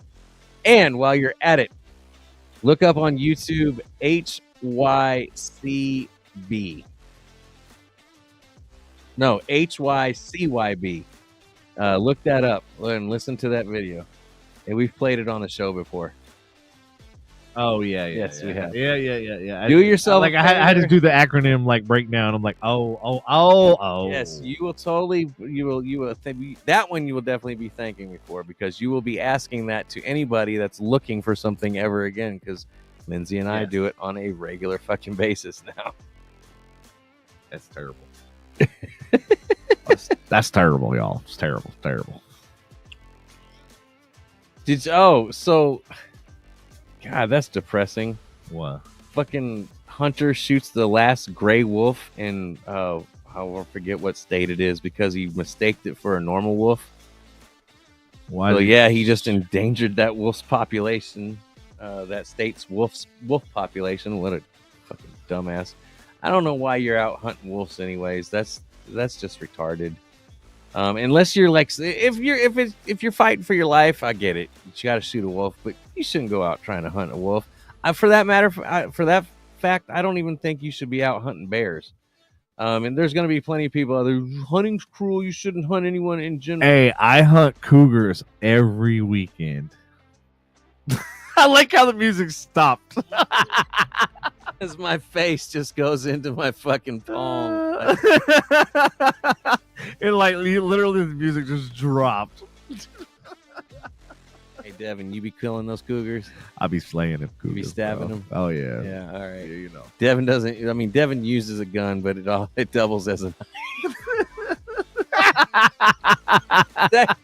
Past the 9 o'clock hour, I cannot be held responsible for my words after this thing. Oh man. Oh shit! What's going on here? Also, he's on the board. Give us context on the board as to what, because I don't understand that. Lindsay said poop noodle is a good one too. Apparently, that's something you should look up on YouTube. Poop noodle. Donna said just because you're like old women. Oh, please. What was that in context to? I'm sorry we missed that comment. Donna, please add context, because I'd like a good laugh. Devin, to you. Oh, please, Devin, you are the same age as the Cougars. With that said, I want to go ahead and tell a story. Rude. About a year or so ago, we all get invited to see Lena at Memphis. Memphis and Addison. And we go into Memphis and we start, getting our seats and everything to hang out and getting ready for her to do her act with her band. And then we start looking around at all these people and just like, man, look at these fuckers hanging out in the bar and fucking like this and just like look at how they are and whatnot. And then the realization after 20 minutes of being like, wait a minute, this is now my fucking age group. Like, what the fuck happened? Yeah, it's a little eye opening, because it is, Ashley, that is kind of funny, because like there was a cougar that was actually all over Patrick that night, if you remember correctly. That was an odd night that night. But yeah, we were just kind of looking around, making fun of the crew, the crowd in there, and then we looked at ourselves and like, we dress more. I don't know, not them, but we're in the same age bracket. It was just a major reality check. Yeah, and then when you go to other places, you're like, damn, now I'm the old person at the bar. Even Sherry said, yeah, he is the same age. You know where we aren't you know where we aren't the old person? Where? At Old Hags. At Old Hags. Old Hags. Thank God, where I feel young Where again. it's old. Where everybody's old except for you. Everybody knows your name. Actually, ironically, there's really... It's like Cheers. I want to go. Hey, Sherry, correct me if I'm wrong, but I don't remember seeing any old people. I just meant because it said old hags. I know. I know. Dad joke. But no, it's funny because, yeah, you would think that. But, yeah, there's not really so the older demographic. You know Barstool Sports? Yes. You know Dave Portney? Yes. Okay, you know he does the pizza reviews. I did not know that. He's got a whole, back when I was still on Instagram, he's got a whole fucking page dedicated to his pizza reviews. It's one bite, which he doesn't do just one bite. He does a couple, but he goes around. His favorite style is New Haven and whatnot. But on his app, on his One Bite app, Old Hags is rated as, so if you get anything above a 7.8 with Dave Portnoy, you're basically getting a 10. Like, I've watched hundreds of these, and he's never given out anything above a 9. And so, if you get an 8 whatsoever, you're basically make stellar pizza, whatnot. And Old Hags is like a 7 point something or 8 point something, not from him, but on the app. Oh wow! So, I mean, I will say, like, it's probably some of the best pizza that I've had. Yep. It's really fucking good. I don't know what it is, like, especially when you get the spicy marinara. Like, oh man. So for me, I like two kinds of pizza. Okay. I like a deep dish. I really do. I like a Chicago style authentic deep dish with the sauce reversed but just real thick ingredients. But there's a caveat. I like it, especially if it's got a crunch to the bottom of the crust. Yep. Don't get me wrong. If it's good ingredients, I'll eat soggy too. It is what it is. But when it comes to the thin crust, I do like a pizza that has some crunch to it. I like it to be charred with like a coal oven or like a brick oven. And I like it to have crisp to it. Now, again, if it's sitting for a little while, it may have flop no matter what. But I like a crisp and a char on the crust.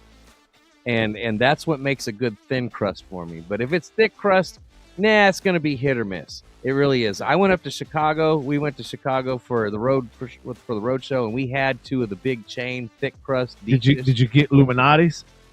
No, it was the two chains that are up there. That everybody keeps talking about. Yeah.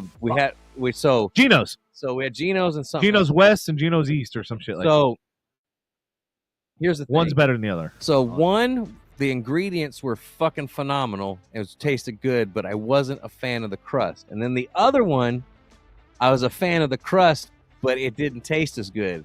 And if they would learn to like combine their shit, they'd have a fucking stellar fucking pizza. Next time, go to Illuminati's. It's both. Okay. Good ingredients and good crispness, because I was not like, I've never had a big ass what you would really call a pie like that. It literally was like this thick. But I was like, literally 2 slices was like the equivalent of an entire pizza for me. Yep. Like, and I was like, that's how these were. Like I don't even think I made it to 2 slices. They said you can order it and call it deep dish, but the really way to say it up there is the stuff. I want the stuffed pizza. Okay. So again, it was like you're talking about. 2 pieces would almost be a full pizza because of how thick they were. It's just the difference between the 2 places. Does that make sense? Yeah. And apparently, Sherry said, "Kind of butthurt you ate a piece of it." Apparently, you ate her pizza or something. No, ate something. I guess her bread. I don't remember. Sherry, what bread was it? Because I don't even remember eating the bread.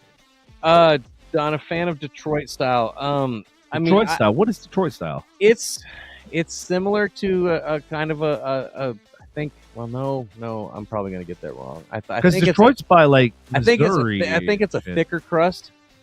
Honestly, the best place that seems to be getting the I haven't been there yet, and I've only had this style of pizza one time, so I can't really speak on it. But apparently, the one that gets a lot of the best reviews are the New Haven style pizzas. Like, apparently, New Haven, Connecticut is where it's at. Like, pizza fucking making geniuses up there or something. I don't know what's the deal with it. I've had it once, but it was way back once upon a time, and I didn't even understand what New Haven style of pizza was. Sherry said off the sampler. Well, shit, I wanted to try the sampler. I don't even remember eating it. Sorry if I did. What is everybody, if you're still listening, and I know it's getting late, but what is everybody's favorite style of pizza here? I know Lindsay's going to be like, I don't like pizza. But what is everyone's... That's un-American. Because when your person that you're with for a long time works for a pizza chain and brings home nothing but pizza all the fucking time and smells like fucking pizza all the fucking time, you tend to be like, you know what? I don't want fucking pizza all the fucking time. Well, no, like I worked at Outback Steakhouse and like literally that was my first restaurant job when I was like fucking 14, 15 years old or whatever. And like, I remember like I couldn't even put my coat in the office, like where the managers and shit were, because literally I'd take it home and I would smell like steak, which, you know, it's not a bad thing, but like after a while, smell, I don't know, man. Yeah, like after a while though, you're like, okay, I'm so sick. Okay. But here's the thing, I still love Outback. I still love steak. And I still love steak. So like, it did not deter me at all. Very nice. I mean, steak is amazing. Donna said it's really deep dish and really crispy. So that's arguably, there are some Chicago styles that are like that, that claim to be that. The Chicago style I had, which I can't tell you which chain it was really crispy. It reminded me of Pizza Hut crust almost. But yes, I love both. I don't have a preference. It just depends on what ingredients are in it. I love both thin crust and a thick crust. Yeah, so like Sherry, the pizza that I got at Old Hags, it was like, it wasn't quite a thin crust, but it had just enough crunch and just enough, like it was a perfect balance. I don't know how they cook that shit, what they do. I don't know if they have a stone cooker or whatever, but it was like absolutely perfect. So yeah, to Donna, to your what you were saying about you prefer the thin and crispy. This pizza I think it was like a hand toss, but it was the perfect amount of crispiness. Yeah, sometimes you gotta hand toss that. Anyways, try Motor City on 407. He does a great job. All right, I'm down to check new places. And if anybody else has got suggestions, I'm down to hear those too. Sherry says something about got laid a lot. Context, please. Yeah. Ashley doesn't know what style, but Mr. Jim's is her favorite. Mr. Jim's is not bad pizza, but if you were talking about like real, like legit pizza places, like not a chain. There's some chain pizza. Don't get me wrong. There's some chain pizza out there that is really, really, really good. Okay. And trust me, I'm just as guilty as anyone getting Domino's and etc. Okay. Yeah. I'm not a pizza snob, but the thing is when it comes to making pizza, if you're outside of a chain pizza, you're a brick or a coal oven. Coal oven really is where it's at because that gets the really good char. And if they can get the crisp all the way to the center of the pizza, fuck, man, that's a good job with thin crust. I didn't take your food, so I wouldn't know. Ha ha ha. Just kidding. I didn't want it. Smelling like steak. He must have gotten laid a lot. Oh, okay. He's gotten laid a lot. No, we get laid a lot when we smell like bacon. Yeah, bacon. Just kidding. Baby, would you concur when I smell like bacon? Do you want to love on me? I know, like Willow, like whenever I smoke some fucking bacon, like I'll literally do like 2 pounds of bacon that I smoke, and then fucking a couple times I've come in and like literally the tray is still sitting in the back of the fucking cooktop. Yep. All the bacon's gone. And I'm like going, bacon's amazing. I'm like, what kind of Houdini, like I almost want to put a camera up because I'm like, what kind of Houdini did you will the bacon to come out of the tray? I could. I totally could. But literally, bro, it was like 2 pounds of bacon. I was like, Willow, you're going to have the shits for forever. I will absolutely. And I'm going to laugh. I will 100% Luke Skywalker some bacon. I totally will.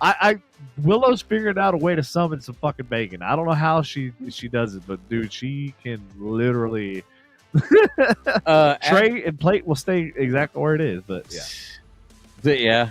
Ashley said I've never been to one like one of those pizza places, authentic, minus Palio's maybe. So Palio's is good. Yeah, it's good. It's good pizza, but it's still not what we're talking. Palio's is still a chain technically. Yeah, and you still got this chain kind of vibe. They're gonna be your better chain. Yeah.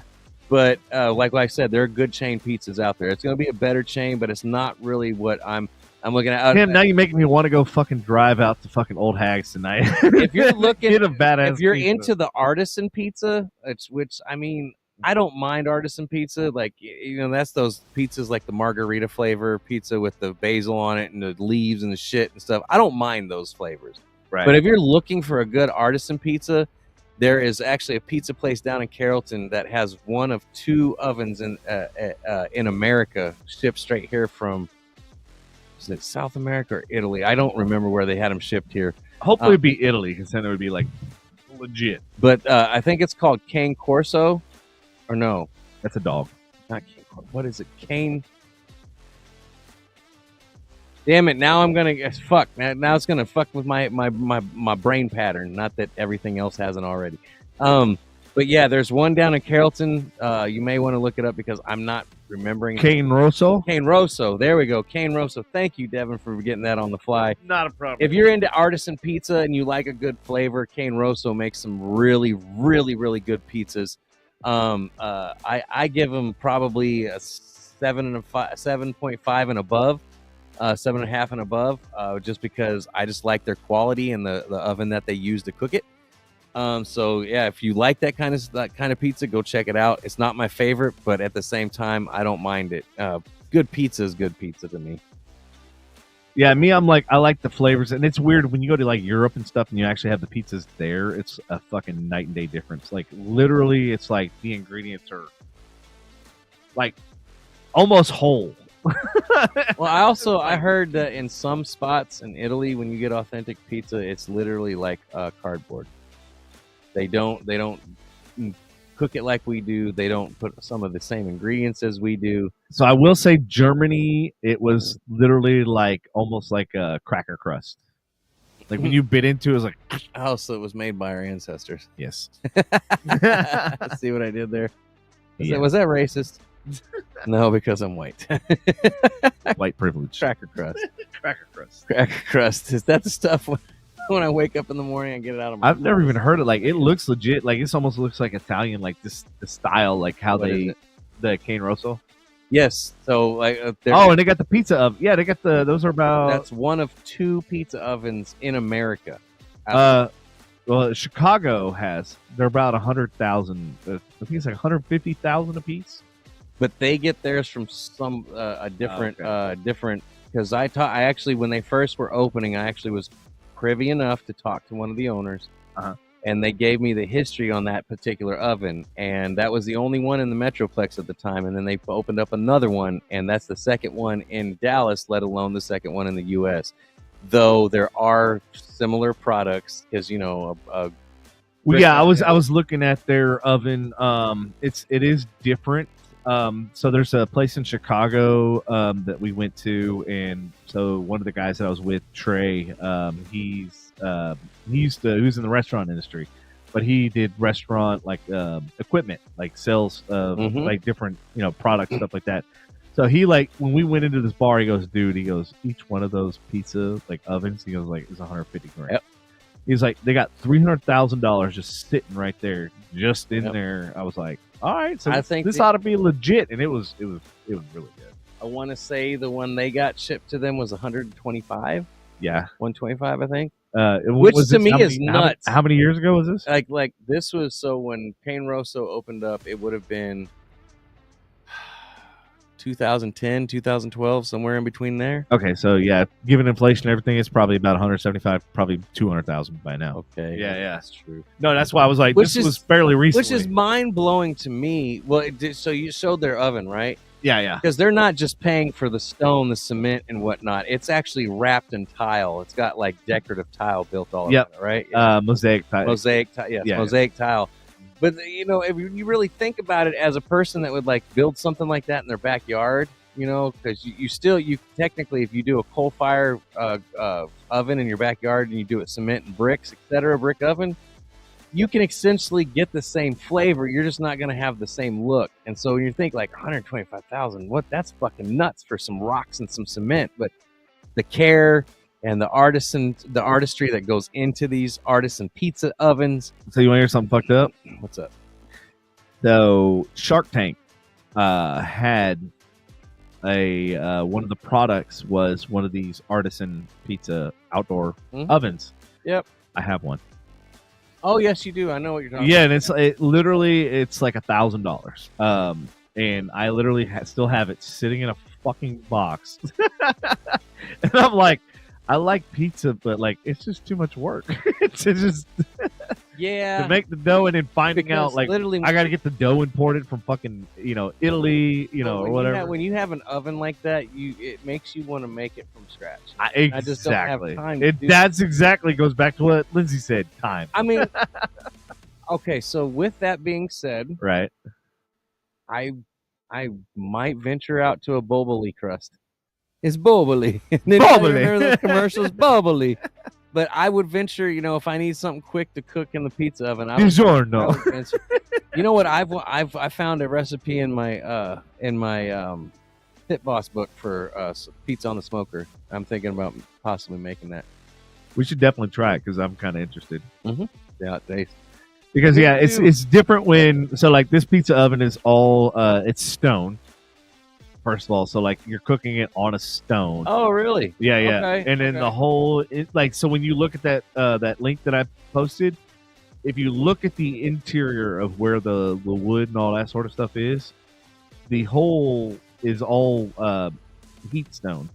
I forget the name of the exact stone, but yeah, that's what this little miniature version of what I have is. Yep. So the pizza sits on a pizza stone. And then gives it a different flavor. It does, and you can it's dual fuel, so you can run it with wood, and you can run it with propane. So they say to like start it with the propane, throw the wood in, get the wood going, and then kill the propane, and then that way you have like a true wood burning coals. Yeah, true wood smoked pizza, and I'm like. That was really fucking good, and like based on the reviews and everything, I'm almost tempted to like pull it from Facebook Marketplace and just keep it. But I'm like, once again, how often? Hey, let's have a party and cook some pizzas. Yeah, that's true. Well, not from scratch. Yeah, let's have a pizza making party. No, that does not sound. No, let's call Domino's and have them fucking deliver it. I ain't doing this. And I ain't got to do no work. I ain't cooking 5 pizzas. But you know what? With that being said, it is getting. About the 10 o'clock hour, sir. Oh shit. Yeah. Yep, it is. You're right about winging it tonight. We did do a pretty good job. Oh yeah, I told you. And we did a good job of not completely talking about ourselves and including the audience. So that was I would give that a win to us too as well. Hey, and Sherry, if you got the food hookup deals, like feel free to like let us know. She said like $4.99 dive bar baskets. That also means you're diving to the toilet the next morning. Yeah, like the next morning, your stomach and your body. Bar burgers are not always. Sometimes they can be phenomenal, but they're not. They taste amazing when you're drunk. So do fucking Jack in the Box tacos. Like, what the fuck do you? Thank you. That's my whole point. Everything tastes better when you're drunk. Like, you're like. As Lindsay calls the jacket, she calls them cat food tacos because they look like pate cat food. But yes, when you put the sauce on them, you open them up, you're like going, "Oh shit, I wish I wouldn't open." When you're drunk, food hits different. Period. It just is what it is. And when you're other things, food hits different. But we're gonna say drunk. Anyways, ladies and gentlemen, we do have to call it a night because we do have jobs, whether we're working from home or not tomorrow, and we got responsibilities like bills and stuff. And yeah, this is not our day job, as you can tell us. It's dark outside, but it's our night job. Thank you for hanging out with us for sure. Yes, thank you, everybody. Thank you for tuning in, and we will be back next Tuesday at 7 p.m. and not 7:30 like tonight. Yeah, sorry, it was kind of a little bit of a cluster F with everything going We just on. needed to relax for a minute, that's all. Yeah, that's it. We need to relax, unwind. It's been a stressful week. And it's only Tuesday. we still ended up 2.5 hours as normal, but yeah, that is true. Yeah, well, but we're gonna go ahead and call it an evening. All right, everybody. Thank you for tuning in. If you haven't liked, subscribe, do so now. Turn on your notifications. Go to Facebook. Go to LinkedIn. I don't even know why I said LinkedIn. Twitch. I mean, we're on LinkedIn too, which is ironic because we can't fucking broadcast on LinkedIn. I don't know if that was a good thing. Yeah, that's probably right. But anyways, everybody, thank y'all for tuning in. Love you long time. And we will catch you next Tuesday. Not like COVID, like this motherfucker always says. 'Cause he always Catch you like COVID. And like a deaf kid playing musical chairs, we are out. Later, ladies and gentlemen. Have a great night, and we love you long time.